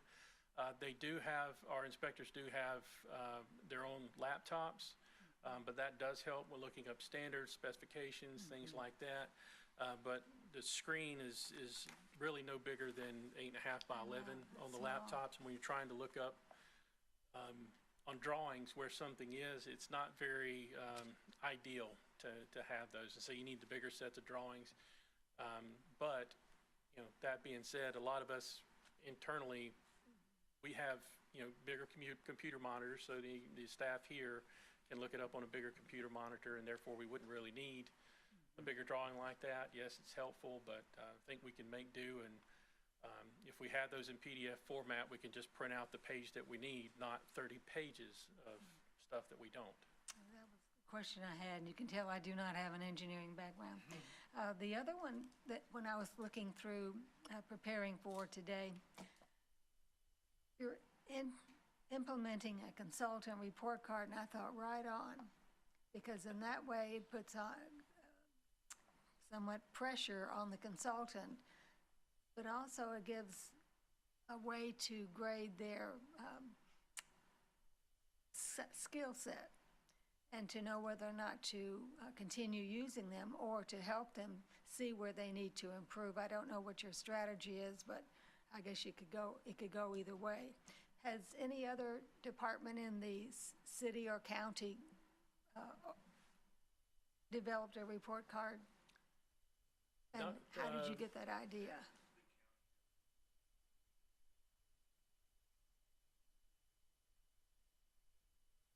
Okay, and may have to, it does sound like the county has a portal to evaluate contractors, not consultants, from what I understand. But I don't know if the city or county, Escambia County or the city of Pensacola has anything of that nature. There may be some other cities in the state of Florida that do have that. Who do you give credit to, yourself for developing the report card idea? That's what I'm trying to get at.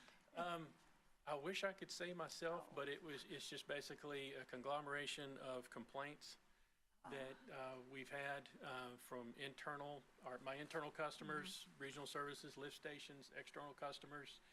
And just, when you look at the amount of the change orders on some of our projects, I'm like, guys, come on, we can do better. Thank you for the information. And I hope it works out well. From an educational background, report cards are always in the forefront. And it's not meant to be punitive. It's meant to identify where we can all do better. And that goes for me, that goes for my department. Where can we do better? And we're constantly under the microscope from the public and others within our organization. Where can we do better? This is an attempt at trying to do better with our consultants. Thank you.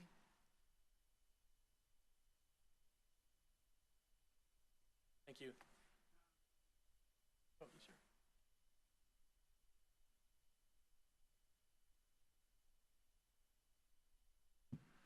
What work do we do on Y-Mart?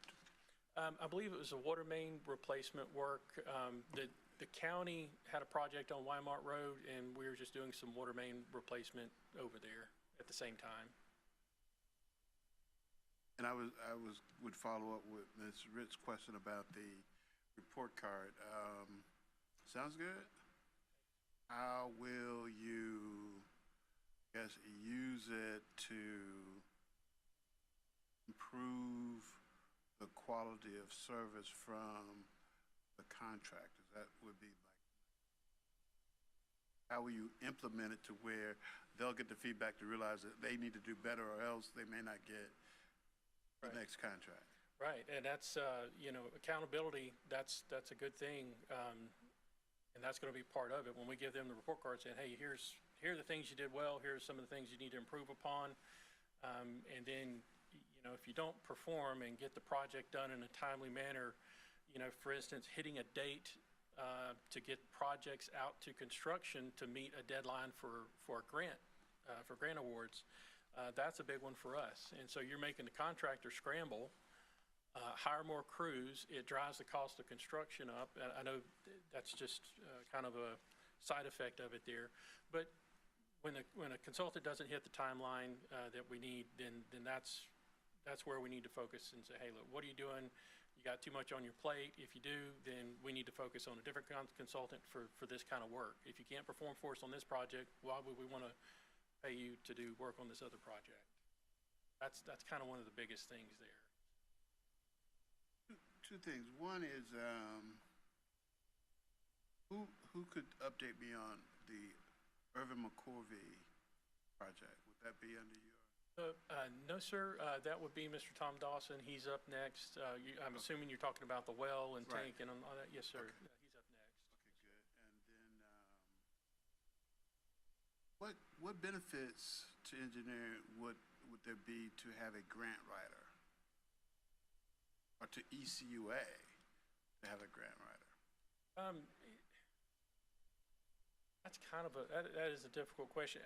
There may be some benefit there, but and probably turn this, I don't want to misdirect to Mr. Woody, but I see that He's listening. the opportunity that was there in the past may not be there now. we had ARPA funding, we had, funding after COVID and all that was there. That money is no longer there. And not only that, we weren't able to get much of that because that went through the county or the city. It didn't go to specifically special districts, so that was an issue. That being said, there are some smaller grants that we were successful in getting through DEP, and I still think we should apply for those. The time demand to apply for those kind of grants is pretty small. Yes, I would love to have somebody writing for a grant, but at the same time, if I'm the one that is responding to those questions and to put that information in there, I just do it myself and take an hour, 2 hours out of the day, write it myself and be done with it. Unless there are some large grants out there that we could go for, and then I would say that maybe we look to an outside source to get those grants, but I'm not, I'd have to defer to Mr. Woody or some others in our organization to really answer those questions. I wouldn't feel confident. Excuse me, okay, thank you. I will hope we could consider, because it seems to be an effective hire for the county and for the city on a long-term basis. And perhaps there are monies that we're just not looking in the right place for that may be out there. Maybe it's not government money, nonprofit money that works for wastewater or for environmental issues, but I'd like to know if there would be some benefits to more grants, excuse me, and if there are more grants that may be available, environmental grants for us to apply for. And lastly, Stacy,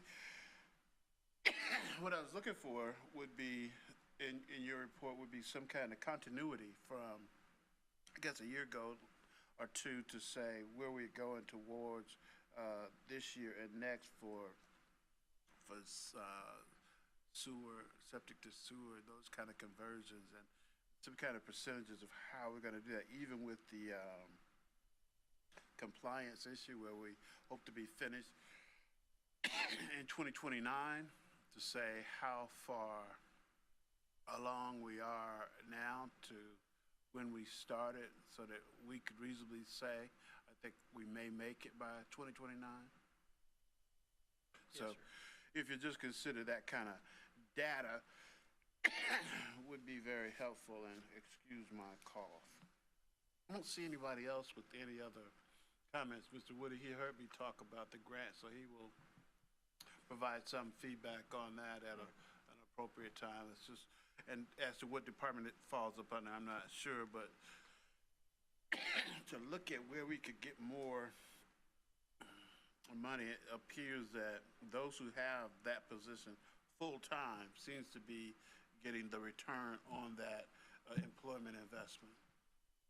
The only caveat I would give to that is that the announcements that we often hear about grants are coming from the city and the county. By their very nature, the subject matter under their purview is much broader, and therefore the categories of federal and state funding are broader, more available. So you'll have a lot more agencies to apply for. The majority of what we go after are limited in the environmental fields. Whereas there's lots of other things that cities and counties go for that are related to Parks and Rec, transportation, public works, even police and fire, those sorts of things. So you're going to hear a little more frequency of grants for them. But I certainly get your point, and we do talk about that from time to time. It's a careful balance between could we keep a grant writer busy full-time versus, since we really just have 3 enterprises, if the expertise in those enterprises can keep up with the grants that are available to that specific enterprise, be it water, trash, recycling. Thank you. Thank you, Stacy. Yeah. Okay, we have another decision to make. We have, our refreshments, are they available? Yes, they have been for a little bit now, actually. We don't want to get cold. They won't taste as good at the end of the day. So for those who would like to join us, we are going to take a break until 5 o'clock. And we will resume at 5 o'clock and finish up thereafter.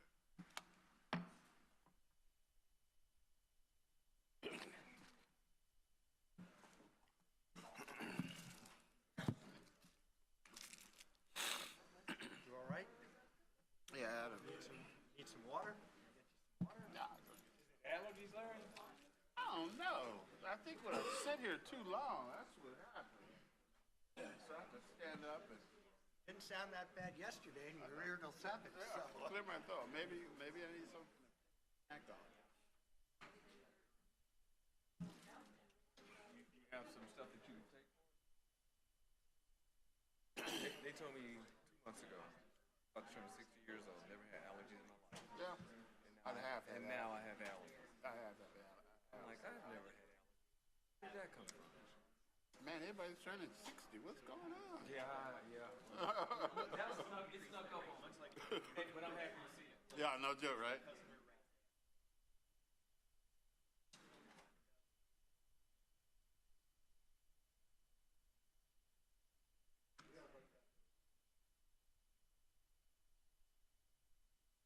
Did we answer all your questions? Did we answer all your questions?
from refreshments to the conclusion of our special CAC meeting dated Wednesday, May the 14th at 2025.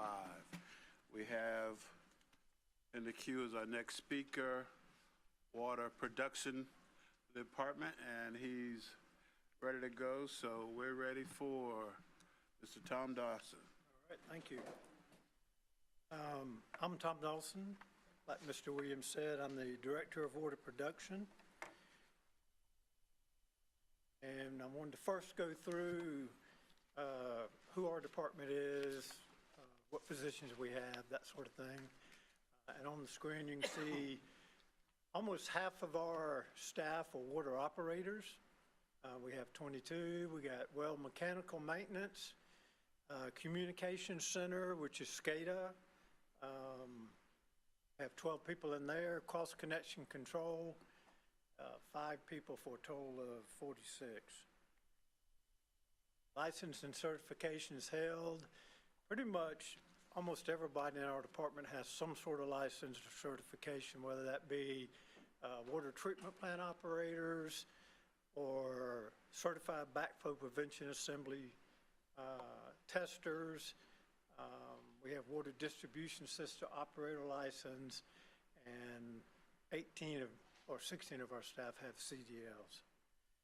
I want to talk real quick about something that's been brought up, and that's about having vacancies and the ability to fill those vacancies. We are having issues with that, especially with our water operators, and in particular, the water operators that are in the SCADA. We've done several things to try to help that situation. Years ago, to be a SCADA operator, you had to have an A water license, which is the highest level. Then we went to a B, and now we've gone down to a C. We have to do that to try to get people to apply. And even then, we've had a hard time getting people to apply. Part of the problem is that the water SCADA, both sides of SCADA, but water's where we're having the problem, is shift work. And that's a big problem for some people. So we've been talking to HR about the shift differential, which is fairly low, and about some other ways to make it more appetizing, if you want to call it that, for someone to do shift work. And you know, I think anybody can imagine working different hours, different days, can be very disruptive to your home life. So we're just trying to find a way to get people in. Another thing that we have been looking at and we've been working on is succession. Mr. Dawson, if you So, will allow Ms. Perkins. I mean, on the shift work, is it because you can't find people to do the late shifts or something like that? I mean, is there a reason why you have to be shift work? There's not a group that would rather work at night, rather work afternoon, or rather work the morning? Well, SCADA's 24/7. I know, but you can't have 3 different shifts and that's their permanent shift? We've kind of looked at that, but if you go to where one position gets the daytime shift, you're forcing the others to do the nighttime, and the ones we have said they would not do that, even the ones we already have. Because we have one gentleman right now that we would like to have in there that does not want to work shift work. He's a water operator. But to bring him in only days and then, push the other to more nighttime work, I think we would lose even more. But we got one position open now. It's been open for probably a year and a half. We've had a couple people apply. Both of them wanted $10,000+ more than we could offer. So that's something else that, HR is looking at, is the pay ranges in the cost analysis that they're having done right now, the compensation analysis. But as far as people in drop and about to retire, 2 of the people in Water SCADA are retiring. One is Ron Doolittle and one is Paul Giroux. That's half of our people in there on that side, or almost half, that work shift work. So We also have our water well mechanical supervisor will be leaving here in about a year and a half. Bobby Rogers, our water and SCADA operations manager, is leaving in 28. Our water operator field supervisor is leaving the 1st of 29. We have a couple communication coordinators that are leaving in anywhere from September of this year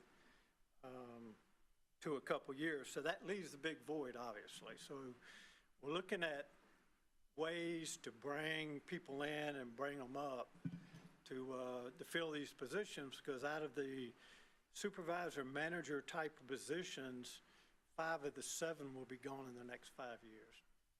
And I'm one of the ones that I've been at ECOA 36 years, about to turn 65, so Daniel Corliss is the assisting director, so he's the one who's being trained to fill in for me.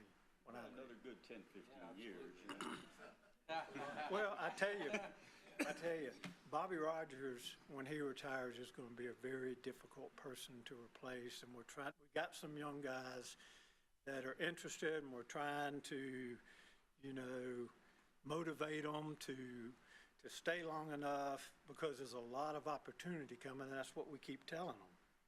You may start off here, but within 5 or 10 years, you could be, towards the top, if not at the top. So, but it is something that we continue to try to find ways to get people, to apply, and then to get them to stay. We've lost several operators and drivers to NAS contractors and that sort of thing. They're paying them $10, $15 more an hour than what we're paying. So all of that's being looked at right now. Okay.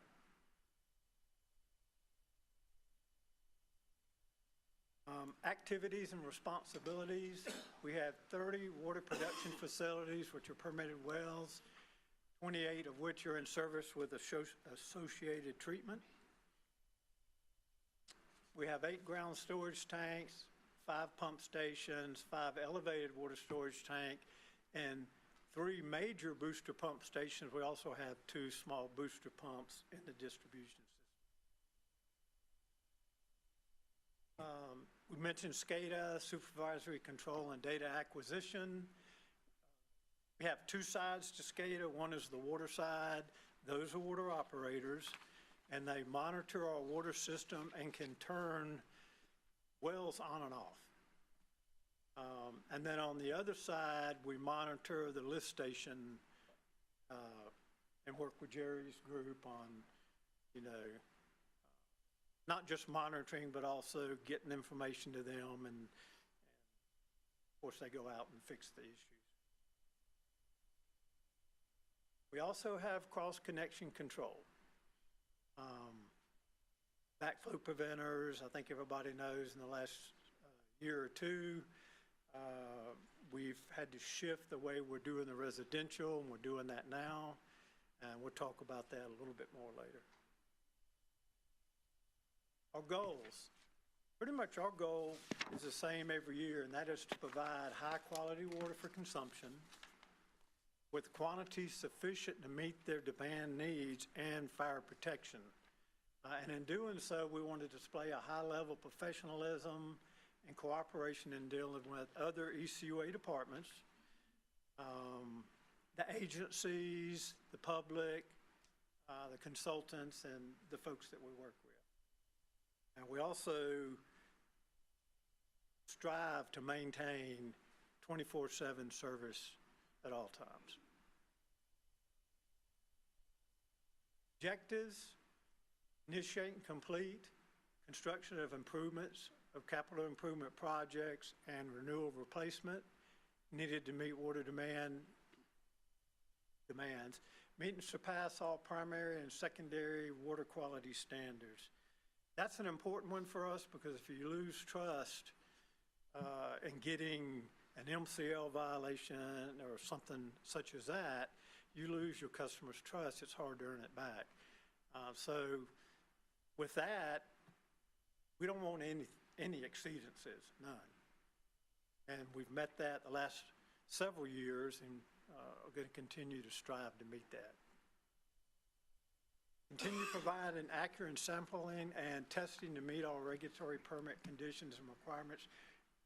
Randy, I think, has left, but we work with the lab, and the lab does quite a bit of the testing and sampling. We do some of the sampling, and it's kind of a group effort because there's so many tests that have to be run. It's hundreds, if not thousands, a year. A little more on connection control compliance. Every year we have to submit an annual report to DEP, and it covers commercial and residential. In commercial, we are at 100% compliance. In residential, we are working to get compliance where it should be. An opt-in program was established this year where customers can opt in to having their backflow preventers, if they've already got one, tested, and have it installed and tested if they don't already have one. And that's going well. We've had quite a few people that have already sent in their opt-in paperwork. We got contractors on board that are testing backflows and starting to install them. Fiscal year 26 proposed accomplishments is to once again achieve 100% compliance for the commercial and to continue to implement the opt-in program and move towards 100% compliance on the residential side. So do you have any thoughts about when you'll be able to reach residential compliance? What's that again? Do you have any thoughts about when you'll be able to reach residential compliance? We're looking at about 5 years. We're actually, Go ahead. part of the issue is when you got thousands of people, like for instance, the auxiliary water supply, there's over 4,000. So sending out the letters, responding to the letters, if you send too many out at once, it overwhelms the people in the cross-connection department. So we're staging it. We've talked to DEP about that, and they seem to be on board with the 5-year plan, and we're on target to meet that goal. Okay, thank you.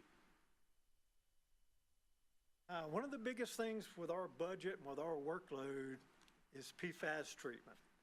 And we've had a couple of evaluations done to look at treatment options. We have one going on right now that is a PFAS treatment and disposal evaluation, because the treatment itself, when you go to change out carbon, the carbon is spent, the carbon's about 200,000. Disposal's been about 250,000. So for a change out at a typical well, which is a 2,000 gallon a minute well, you're looking at $450,000 per well. We recently got bids, and actually the disposal went down a little bit, which was good. I mean, I think it reduced 70,000 per episode, but you know, that's going to amount to some savings. PFAS regulations, EPA promulgated maximum contaminant levels for several PFAS components in April 2024. At that time, utilities had 5 years to come into compliance. And it takes about almost 3 years from when you start getting a consultant's proposals and getting that approved and going through the whole process to actually get it in service. So we're about a year in, that gives us 4 years. That actually changed this morning. We got word this morning that EPA has extended the deadline by 2 years. So that will allow us to spread out, you know, the cost a little bit. And also, hopefully, we're going to start getting some settlement money to help pay these costs. We have not received any yet. We were told 2 years ago we were going to receive some, and since then it's been, well, you're going to get it in 2 months. You're going to get it in 6 months. You're going to get, so far we haven't received it yet. So can I ask you a question? I read something this week that there were changes in the chemicals, the PFAS chemicals, that they were going to regulate? Well, what's going on right now is 2 water utilities have filed a lawsuit against each EPA, challenging the MCL level, which is 4 parts per trillion, which is unbelievably small. And EPA, through the lawsuit, came out with a notification, I don't know if it was yesterday afternoon or this morning, we saw it this morning. They're not going to relax the 4 part per trillion for PFAS and PFOA. They're given 2 years additional time to meet the requirement. And then there were 5 other PFAS compounds that either individually had an MCL or all 5 were part of a equation that came out with a number that you couldn't go over. They took that out for right now. Yeah, I saw that. The other 5, yes. Okay. They're going to look at that, but for right now, they've taken it, rescinded it, if you want to call it that. Yeah.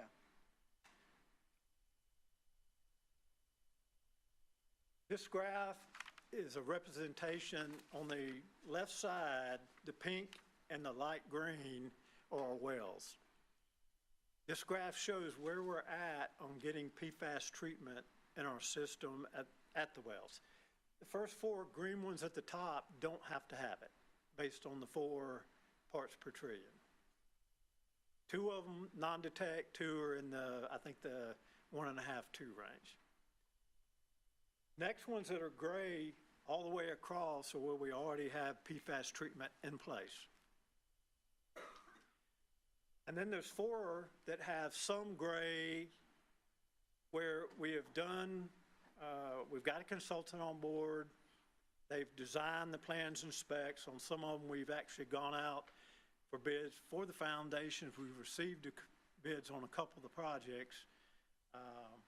So those we're looking at, 2.5 years or more to have those completed. The bottom 8, we haven't started any work on yet. In fact, one of the things we had proposed was starting the engineering on the 8 that we haven't addressed yet. That will probably change now that we have 2 additional years. We can spread that out a little bit more. But that gives you an idea of where we're at. Question? If I may, are they like ranked in the order of like the level of PFAS that's in there? Is that? What we have done, and we've done this since 2016, we've taken the ones with the highest concentration and their location, capacity, importance, and put a priority list together. So a lot of the wells that, like 9 Mile is our biggest well, and it'll pump about 3.5 million gallons a day. We're in the process right now. We've got the vessels. We are bidding out the foundations, so it's about 2 years out. Spanish Trail, Airport North, around the airport already have it. They are 2 feeds, especially Spanish Trail, feeds through a 24-inch transmission main that ultimately goes to the beach. So yes, we are getting the ones with the highest concentrations and the most importance and ranking them based on that and getting them done in an order.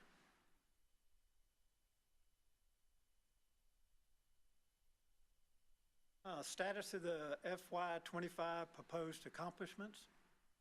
Avondale Muldoon Wells construction has been completed and the GAC treatment placed into service. Those are 2 important wells because they provide water down to our southwest tank, and the southwest tank provides water for the Inner Point area, Perdita Key, pretty much that southwest area down there. 9 Mile well we just talked about. Royce well, we've got the engineering design complete. The project's bid out and the board's already approved the award of bid. In fact, the pre-construction conference for the foundations on that project was this morning. W and Avery well, engineering design completed for the foundations for the GAC vessels, and the project will be bid this month. Egler well, another well around the airport. This one's been out of service for quite a while. but it also connects to that transmission main that I was talking about. We've commenced engineering design. Right now, we're waiting on the city to approve the plans to move forward. Then the Olive Road well, engineering design has commenced, and we anticipate advertising for the foundations in June. Now, the foundation's obviously only part of the project. The second part is we will have plans and specifications prepared. The project will be bid out for the piping, setting the vessels, and finishing off the project, putting it into service. Quick question, Mr. Chairman. Do we do our own in-house engineering design, or do we farm that out? No, the engineering for the evaluation is done by one of our consultants that's got national experts in water treatment, such as different treatment methods. One of the problems we're having right now that's causing us to have to dispose of the spent carbon in a arid landfill is it has mercury and or radionuclides at a level that it can't be reactivated. If it can be reactivated, it's at no cost. If it's got to be disposed of, it was $250,000, now it's about $180,000. That's still a pretty good number. So if they can figure out a way to separate the treatment removal of mercury, radionuclides, and PFAS, then you won't have to, you can probably reactivate it. But it's something they're working on. They're trying different things. We've got testing being done right now on, different ways to try to do that.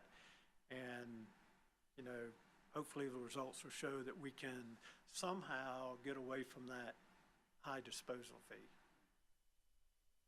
Thank you. Fiscal 26 proposed accomplishments, and this again is for GAC. I mentioned commence engineering design for those wells that require PFAS removal but don't currently have it. There's 8 of those wells. I think now that will be probably spread out a little better over the next 2 or 3 years, based on getting the 2-year additional time frame. And we also want to complete the constructions of the foundations for Royce, W. Navy, Hagler, 9 Mile, and Olive. And then complete drawings and specifications for the site piping for Royce, W. Navy, Hagler, and Olive. Bid out, award contracts, and start constructions. The piping project takes about a year to complete. By the time they can get the pipe, get it formed, get it in place, and do all that. So overall, the project from getting your vessels, getting your foundations put in, once the foundations are in and they've cured to where they can stand the weight of the vessels, then you have your piping and all done. And it's about 2.5 years, maybe a little more in some instances.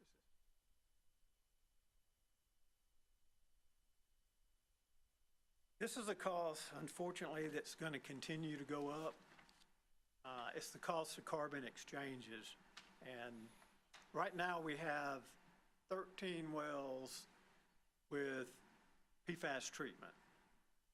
We're going to end up having 24 wells. Some of the 13 wells we have right now, the construction and the carbon's new enough, we've never had to exchange it yet. But it looks like about every 2 years for each well, we're going to have to change out the carbon. So that cost is going to continue to go up as we put more treatment in and have more carbon change-outs to perform. And I know that's not good news, but. When do we get to the good news from your report? Well, I think on PFAS it is, when are we going to get some money? Where's the settlement money? That's what we're really waiting on to help out with all these costs, because it's not cheap. It's very expensive. It's a big hit on our CIP every year, and it would really help to get the money from the settlements to help offset that. It won't totally do away with the long-term costs. It's not enough to cover that 6 or 7 million a year from now on, but it certainly help, you know, in the cost of construction and maybe a few years of carbon replacement. The other part to that is this is a national issue, correct? Yes, sir. So everyone, utility, United States wide, has to be in compliance and have to deal with these same cost issues that we're talking about right now. Yes, sir. We're looking, Right, and in the USA, everybody has to do it through EPA, but this is an international problem. Other countries are dealing with it just like the US is. Every country just about is dealing with this. does it affect bottled water? I don't know the answer to that question. I think if a bottled water company has like reverse osmosis, which is a very expensive treatment, they probably remove it.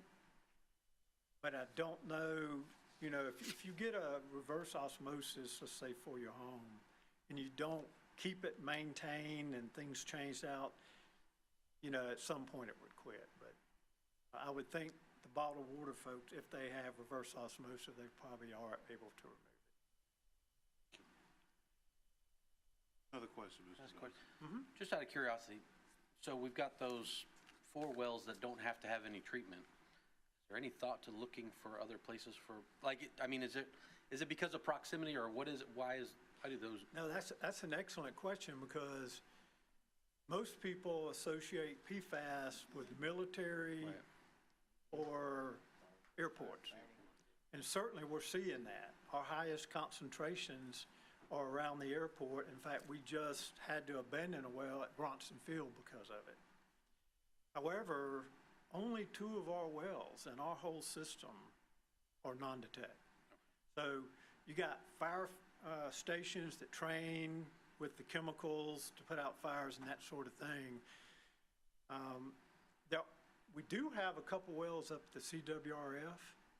Those don't have any shown in it, but it's a pretty good cost to establish those, to run electricity to them, a road system, get those off the property onto like 29, and then build the transmission system. But that's one thing that's being looked at by a consultant for us is, you know, in this evaluation for treatment and disposal, what's the cost of put 5 wells in? Right, Because we for can put up long-term. 5. Yeah, Right, yeah. long-term. Right.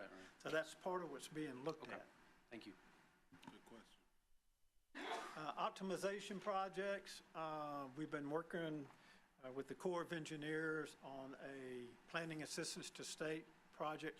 What it is we're looking at a way with 28 wells, we're looking at a way for a computer to take the information and tell us the best way to meet that demand. In other words, right now, our operators, even though they have a lot of experience, they have to do some guesswork. You know, I think this one will do it, this one will do it.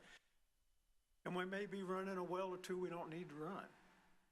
So this program will tell us, this is your best way to meet this demand, and that will save on electricity, and that will save on some wear and tear, you know, at these facilities. Now, you're not talking about 50%, but they have indicated that 5 to 10% was certainly achievable. That we are about to end phase 2, and we're talking to the Corps about phase 3 of this project. And that's pretty much what the fiscal year 26 proposed accomplishment is to enter into the phase 3 agreement with the Corps of Engineers and move forward, continue with this project. Well, column rehabilitation, this is a preventative maintenance item most of the time. And it consists of pulling the well pump, the well discharge piping, the shaft is inside the piping. We pull all that out. The pump's inspected, the casing's inspected, and the shaft's inspected. A lot of times we can rehab those. Sometimes we have to scrap them and buy new pump or new discharge piping. While that's out of the hole, we go and video, our contractor videos, and we look at the screen and the casing downhole. And almost every time it needs some cleaning. So they will go in with a wire brush and physically scrub the screen, and when they're done, we video it again to see if the wire brushing did a sufficient job. And if it didn't, then they can do more wire brushing, or if that proves to be ineffective as far as getting it as clean as we want it, we have to do other treatments, like chemical treatments to try to help disperse things down in the well and get it cleaned up properly. And this is a picture of them pulling the well column out. Status of fiscal year 25 proposed. We had actually proposed 3 wells, West Pensacola and Tennant.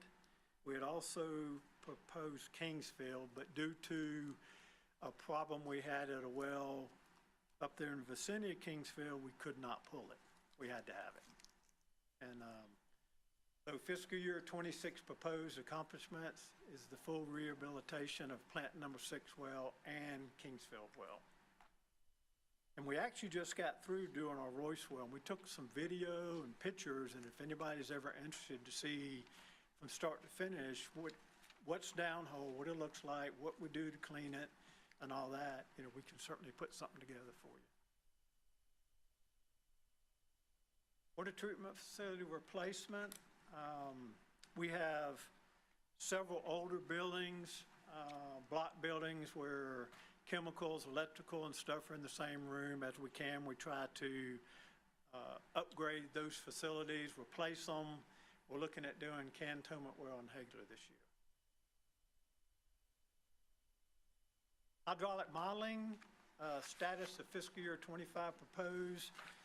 We continue to provide additional modeling for connections with the Navy. The Navy has actually got a connection with us at the southwest corner of where the Naval Hospital is. They put a 12-inch line through Corey to their water plant, and if they need water from us in an emergency, we can provide it, and they can provide for Corey and Pensacola main side. We're also now looking at providing water in 3 locations instead of just coming in the one. One of those being the west gate, which would take water directly into Pensacola main side. There's been some hint in the future that it may be more than just an emergency connection, but time will tell on that. Beulah Well Water Production Facility, our plans were to have a test well bid out and performed. When we bid it out, we only had one bidder. That bidder happened to be the contractor doing the Elvin McCorvey well, and he was struggling developing that well. So we didn't think it was wise at that time to award him another new well project while he was having problems with one that was ongoing. So what we're going to do is we're going to look at the specs, see what we can do to try to get more bidders, and we will bid it out probably in the next 5 or 6 months. Tank inspection and rehabilitation. Every year we're required by DEP to do an annual inspection, and that's a pretty easy evaluation. You're really just looking at some things that you can see from the ground, not inside the tank, not coatings and that kind of stuff, just whether your guard is on your ladder so people can't, you know, climb the ladder, and is your vent working properly and that sort of thing. Every 5 years, you have to do a comprehensive evaluation of the tank. You got to take it out of service. You have to evaluate the coatings, and then a report is done. Let me see. We just recently finished work on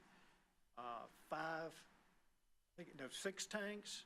Most of it was minor work. We completed the 5-year inspection on Southwest Tank. We have not got the inspection report yet on that one to tell us.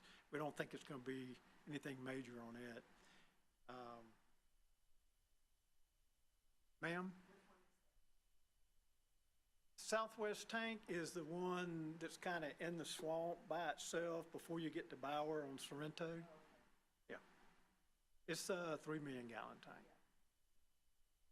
I don't think there's going to be any major problems with that one. Fiscal year 26 proposed accomplishments, we do know that woodchuck tank needs to be coated. You can see the rust starting to show up, and so we're going to have the plans and specs done and bid it out. And then we also have to perform a 5-year inspection on the library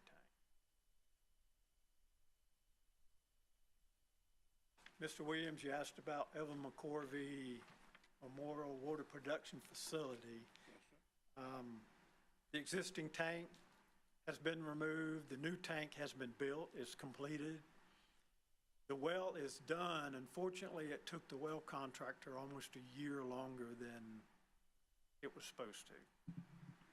So that has delayed the contractor who's going to do the pump station, water treatment facility, pavement, and the GAC treatment by almost a year. That pushes the completion back. We're probably looking at a couple years now. Couple of years. Right, to have it completed.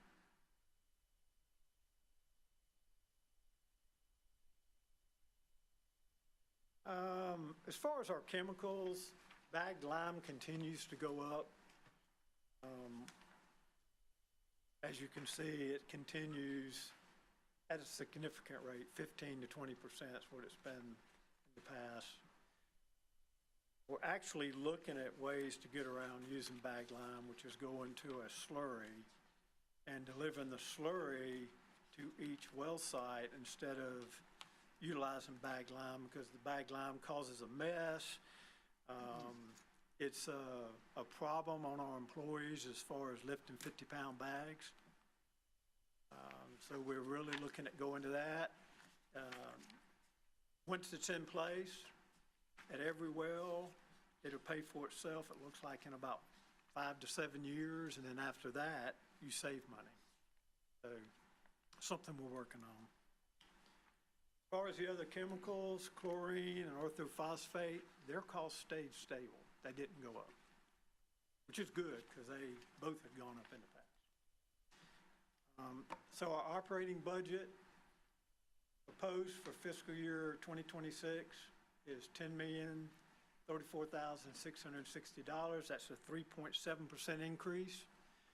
The three major increases are lime at $175,000, electricity at $100,000, and then repair and maintenance at $60,000.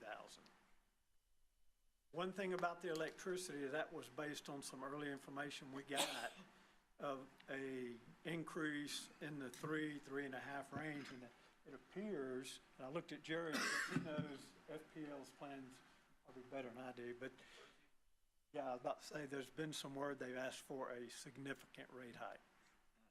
So that would obviously change that somewhat. Okay.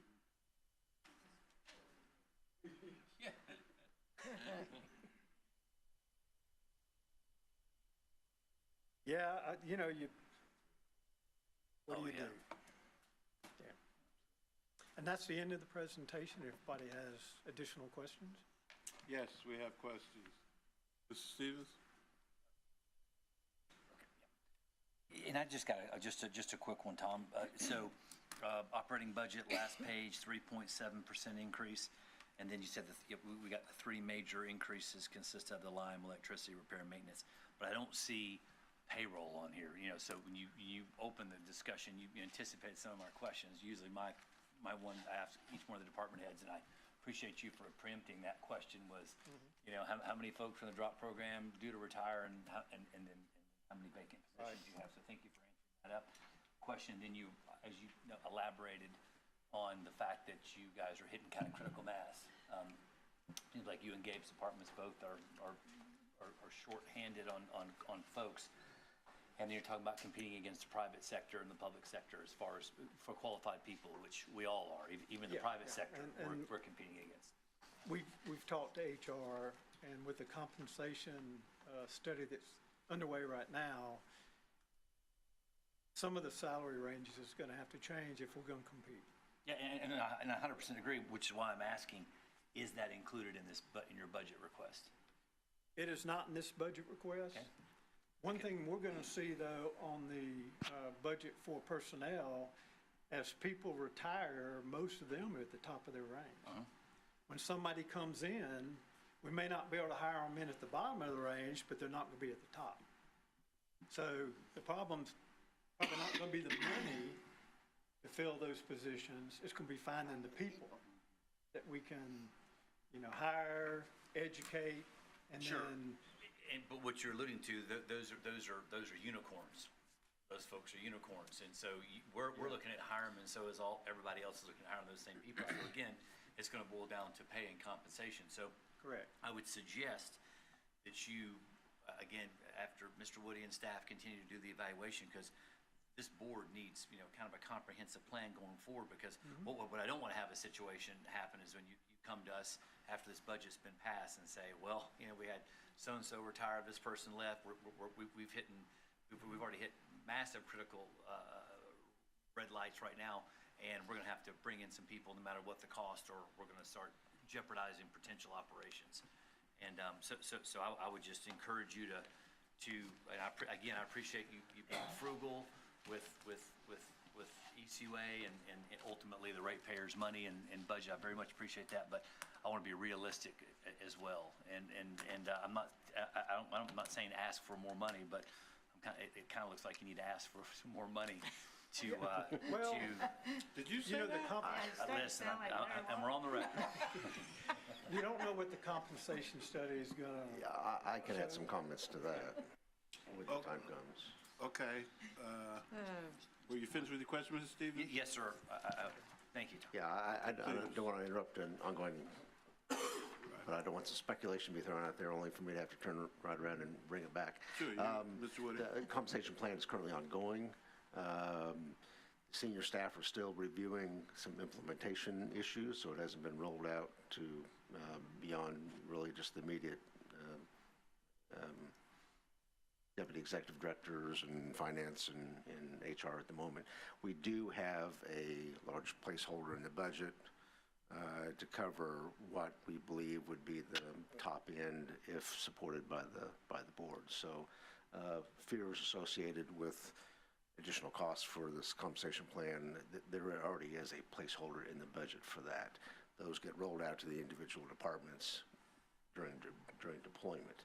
There aren't individual items in each program right now. It's one large placeholder. Thank you. Yeah, and I pretty much figured that was going to be the answer, but it's something to finance. Yeah, we've not had those discussions with the department directors because it's coming together right at the time that we're still putting the budget together. So. But actually, I tell you, with having problems filling positions, and when you do filling them with people that are coming in less, our personnel budget has been, plenty. I wish we could get more people so we didn't have the vacancies. Just, that's, we've talked to water utilities all over the United States, all over Florida. We've talked to Tallahassee, JEA, Gainesville. They're all having the same problem. And we talked to them about, well, how are you hiring people? They said, well, if we're lucky enough to get someone to apply, we're having to pay them about half of the range to even get them to come in. So they said the days of paying at the bottom of the range are over with.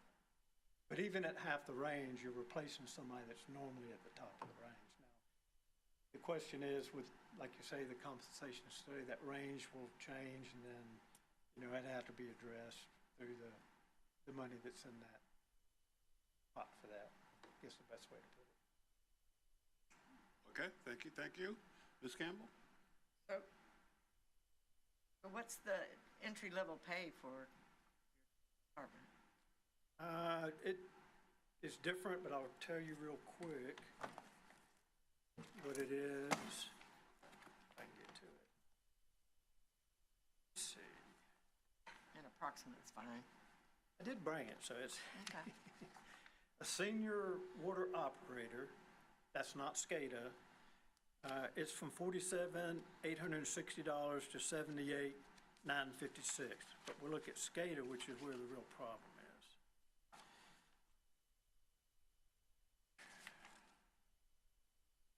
Water SCADA operator, this is the entry level, is $47,860.80 up to $78,956.80.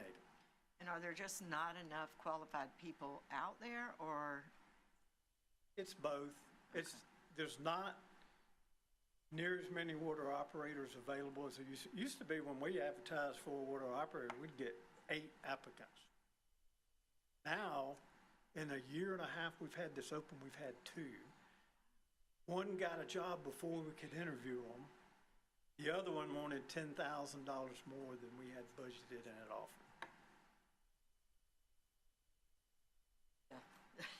I agree, we just need to, we're gonna, it's critical then. That was one question, so I think it's critical, and I do look forward to getting the results of that. Right, and like I said, we've lowered the requirements to come into SCADA. Yeah, Talking to Kim about the overtime offset. what's the educational requirements for that? Right now, we've gone to where they can come in with a high school diploma and without a operator's license. Will come in at the 47? That's the starting pay is $47,860, yes. Yeah, that's crazy. It is crazy.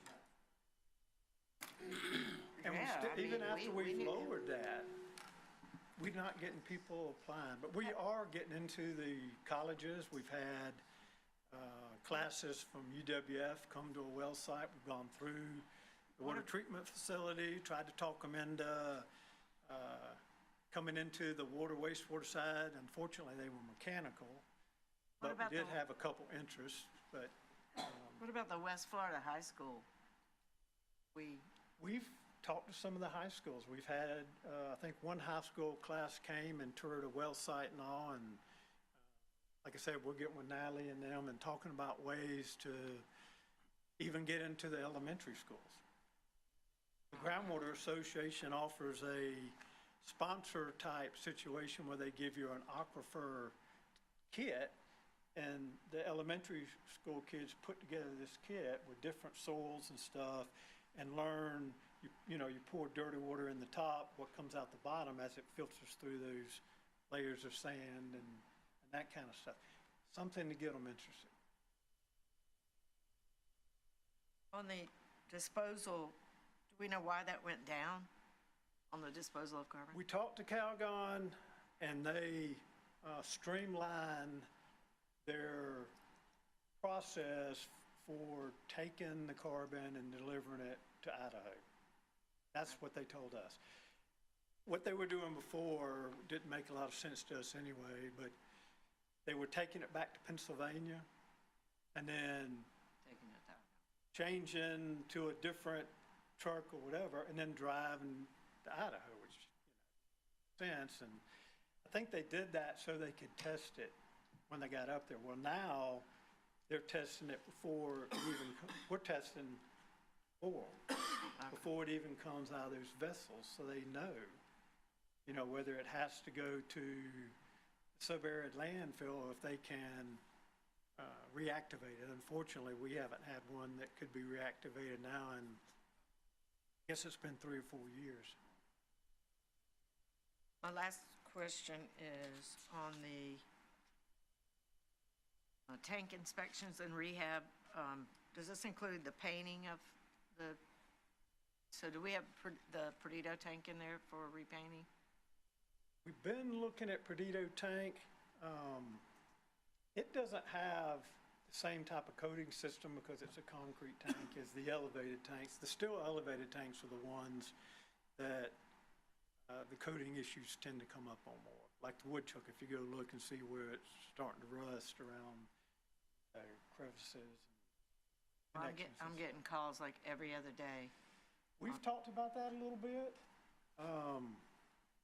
We can certainly look at, I want it pretty like the Pensacola Beach thing. I want They- some they beach mice on it or something. They do not want beach mice, we had but they do heard, want a blue heron.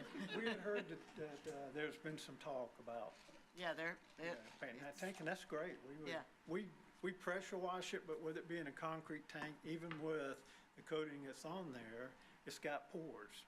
yeah, So, but if a paint system, kind of like what you have on the Dolphin tanks, or the Perdita Key elevated tank with fluorocarbon and all that's on there, it's going to be easier to clean to start with. yeah, Yeah, and then, of course, the design looks good. okay.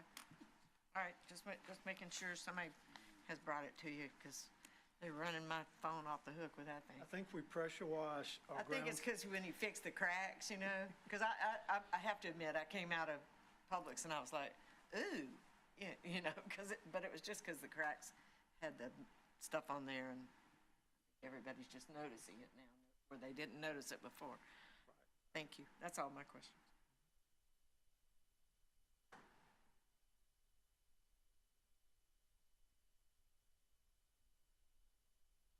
Thank you, Mr. Chairman. What about the summer programs that are planned for, is it middle school or high school?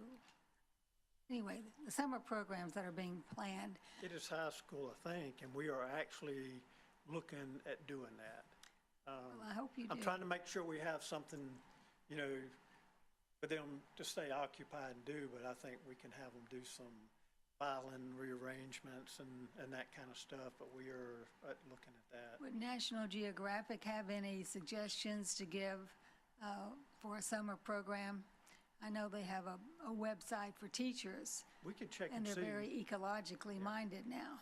We have hired 3 students in the past at different times, and they have come in mainly during the summer, and they help with the file system and making copies, whatever they can do to help the confidential assistant out. And that's worked very well, and we're going to probably continue that. I hope you do, because you build relationships, and if they enjoy it, hopefully they will remember that's a good place to go and apply. Absolutely, yeah. And the last thing regarding summer programs, is there any way to go and see how other similar summer programs have reaped benefit down the road, especially if they've been in place, say, 5 to 8 years? We haven't done that. That's probably a good idea to look and see what other people are doing, Like I said, we're trying to get more and more involved with it with the help of Natalie and the rest of the PIO group. But certainly, we've used summer interns. We're looking at, the high school intern, but we can talk to some of the major utilities and see what they're doing, what works and what doesn't work. And we can certainly do that. That was all I had to offer. Thank you. Chairman, it's really interesting in these budget workshops. It's like each year there's some department that we're having a crisis in personnel. If it's drivers with a CDL or it's engineers one year, and I had no idea you were going to have that problem, and clearly we've got to address it. We could discontinue recycling, not that I'm advocating it. We got to have water, so we've got to fix it. Right. So my question is for Mr. Woody. It seems to me that part of the personnel problem has to do with the shift work, that's why we're having trouble identifying people who are willing to do it. And I don't blame them. I wouldn't do it either. But in my little tiny mind, it seems to me that there ought to be things about these jobs that could be automated and could be run by AI and monitored at a lesser level, and you're probably doing that. And I'll detour a little bit. After our discussion about customer service, I started thinking about all of the manual person-to-person work that we do in customer service, the answering of the phones, the entering of data, and all of that. And there are people doing that more efficiently than we're doing it. As a matter of fact, I talked to somebody in the field about it, and apparently there's a company in Gulf Breeze that is on the cutting edge of chat box things. They're doing it for property appraisers. I mean, there are a lot of people in that field. Do we have the ability to identify a national level consultant who can look at what the ECUA does and say, this is an opportunity to have AI take over some of your operations, or to have robotics, and I know too little about this, but it seems to me that there's a lot of cutting edge stuff going on, and there might be somebody on a national scale who can look at this problem and say, yes, we have to have real people here, but maybe there are opportunities for AI to do it. Since we're not putting anybody out of work, they don't want to come work at night anyway. I just think it would be worth seeking that out, and I'm sure our wonderful IT department has networks that they can reach out to and identify, because this is a serious problem, and I don't think just throwing money at it is going to fix it. So, just for what it's worth.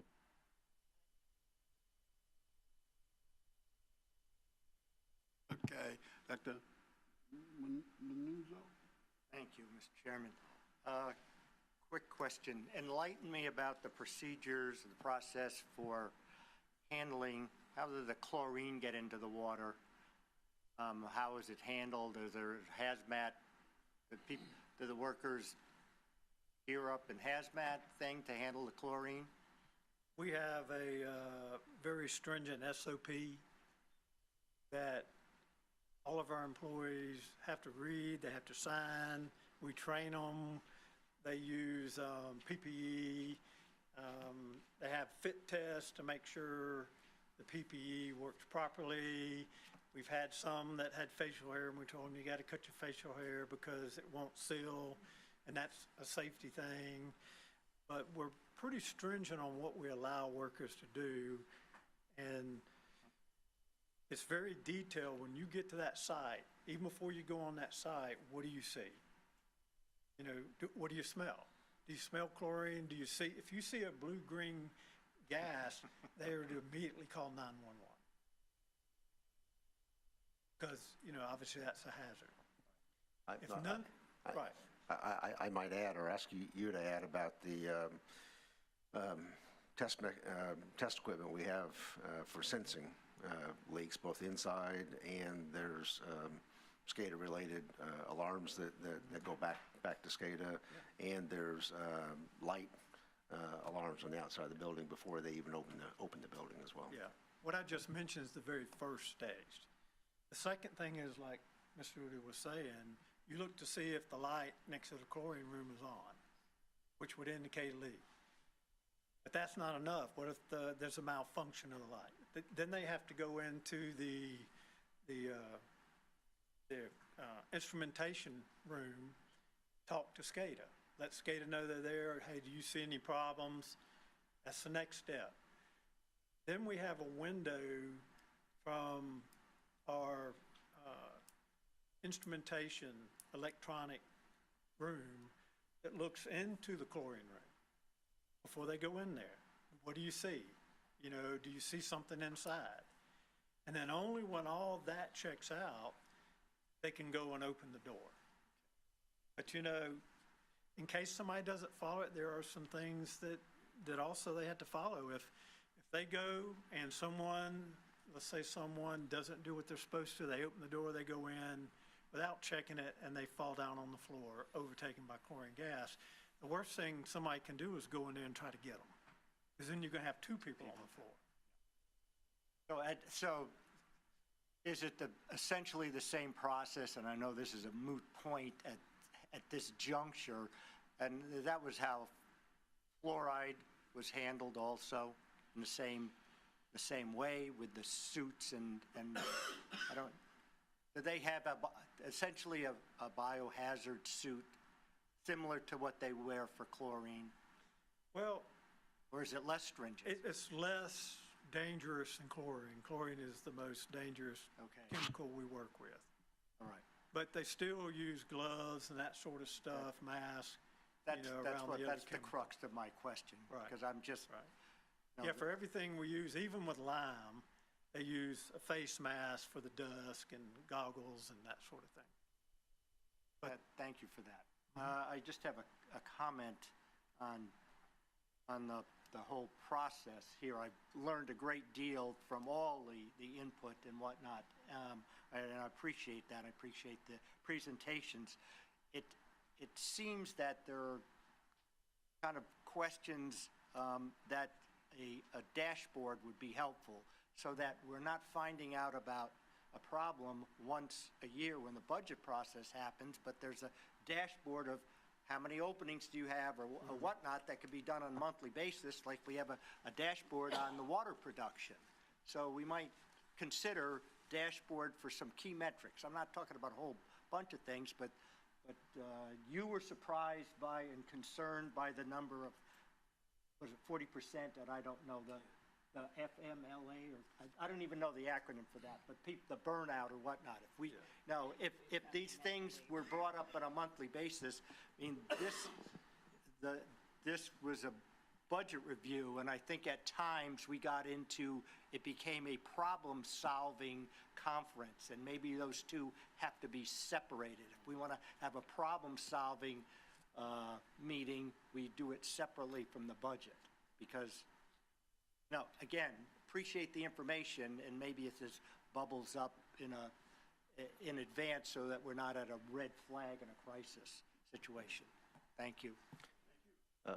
Mr. Chairman, I'd like to at least respond to the 40% FMLA comment. That caught a lot of people by surprise, and I was a little quiet as well. We're fact-checking that number. There is some fairly significant inaccuracies in that fact, the way it was presented. I apologize, and I'll be sharing that information once I've got a little more information back, but that is not an accurate fact. I have a question. What does the acronym stand for? I know it was bad, but what is it? Family Medical Leave Okay, Act. thank you. Family Medical Leave Act, yeah. It's like the Navy. We all have acronyms. Yeah, Thank you. FMLA, yeah. Was that it? So we can stand down the alarm? On that one in particular, and a few of the others, but on that one in particular, yes. Yeah, Okay, good. I'm relieved. Okay. All right, okay. Looking to see if there are any more alarms, Mr. Doss. Not alarms. No, that's the only one that Lights, yeah.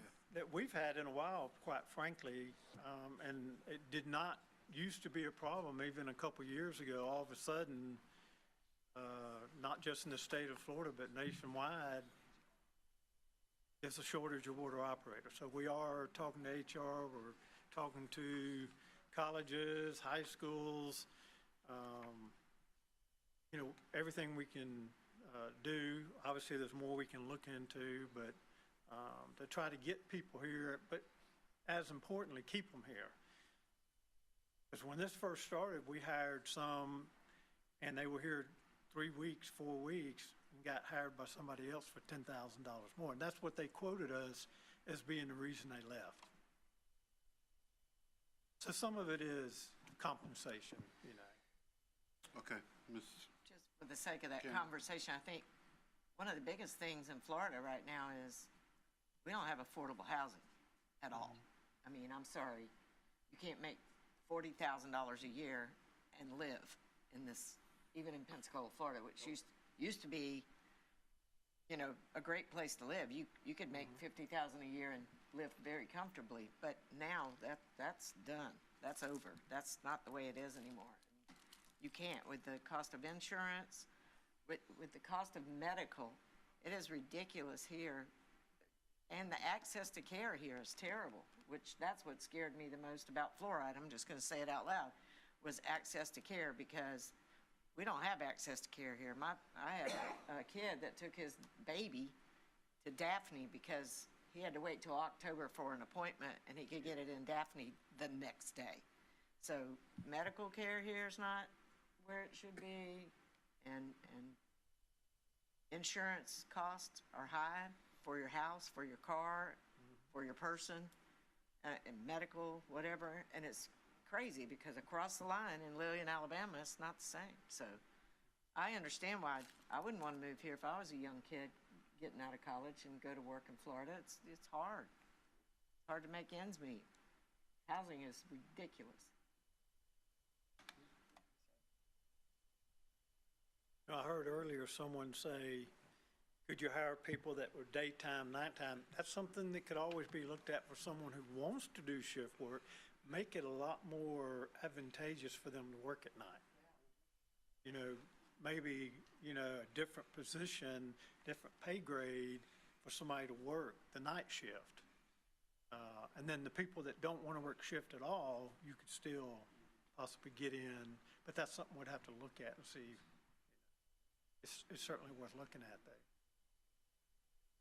Mr. Woody? Yeah, an important aspect of our current comp study that I'd like to point out is in past times, we've really focused on other utilities, other units of government, et cetera, et cetera. But as is pointed out to us by our own staff on many occasions, our competition is the private sector. That's especially true in many of the positions in Jerry's particular field in area, as well as engineering. So this most recent comp study we're going through also does comparisons with private sector positions with comparable skill sets and education and background requirements, so that we're really competing head-to-head with the folks where we're potentially losing our employees to. Okay. We're going to find a way, so we're going to keep looking. I didn't want to continue the conversation, but I was thinking along those lines where, there has to be creative ways to address it. And then once you get them in the door, I don't know whether you sit them at the king's table or what, but some way you got to keep them in the building once you get them. So training and all of those other good things that I'm sure now that we're talking about it more, we'll come up with solutions and ways to get them here and keep them here. Yeah, absolutely. We're going to continue to look at different ways, try to get people in and keep them in. But I think, higher pay. One thing, this one gets to me. Most of the younger folks that we interview don't look at the compensation as far as medical and all that stuff. It's just money. How much you gonna pay me? Hey man, I'm And healthy. we try to tell them, do you know how much this is worth? I'm healthy, man. I don't need Yeah. Talk to me in 10 years, maybe, Yeah. But that being said, that's also something to look at. In some kind of way, because obviously if that's their concern, then that's going to attract them to the company now. And 10 years from now, it'll be a different set of benefits that'll keep them in the company, 20 years, et cetera. So somehow, if that's what people want to get started, then you've got to consider what they're saying in a way Absolutely. that works for your company, Right. It's a supply and demand. You got to compete with, like Mr. Woody said, the private sector and even other utilities. So that's a creative thought. I don't know how it could be implemented, whereas I'm not even going to try to say it could be implemented, but obviously the younger they are, the more they're concerned about pay more so than benefits. So and I'll leave it there to say that that's the concern that has to be addressed. How you do that, I'm not going to elaborate. Yeah. Two of our water operators left to go to contractors for the Navy. And when we talked to them, they said, $10 more an hour. We said, well, what kind of insurance you got? Wasn't near what we had. All the other benefits, retirement, wasn't near what we had, but they don't consider that. which is a little frustrating because ECOA's got probably the best benefits that you're going to find. Okay. Great presentation. No lights are showing because you're the last presentation today. And they had refreshments. So if you're finished, they are waiting for you to say that concludes your presentation. Yes, sir, I'm finished. Okay, thank you. Thank you. And actually, you kind of encapsulated the whole big issue of the last couple of days, where employment and how to reach younger people. absolutely. And so we hear you loud and clear, as we've heard everyone else. It's just now they're ready to start packing up. And if I would look over there, I'd see somebody probably has a bag on their shoulder or something like that. So thank you. Not to mention anybody. Okay, so thank you, Mr. Dawson. We really do appreciate it, and we look forward to addressing these issues with some greater detail in the future. Sounds good. Okay, now we're going to unfinished business. Nobody even cares. New business? May I say one thing under committee communication? Please, ma'am. I want to thank the people, and they're not here, for our dinners that we've had this week. It has meant a lot, and we really appreciate it, and it's been nice to just informally sit down with the other members of this body. We don't get an opportunity to do that. So thank you for doing that, if you'll pass it along to those people responsible. Absolutely. Absolutely, I couldn't agree more. And in that same line of committee communications, we had another ECUA birthday today, in the sense of Aaron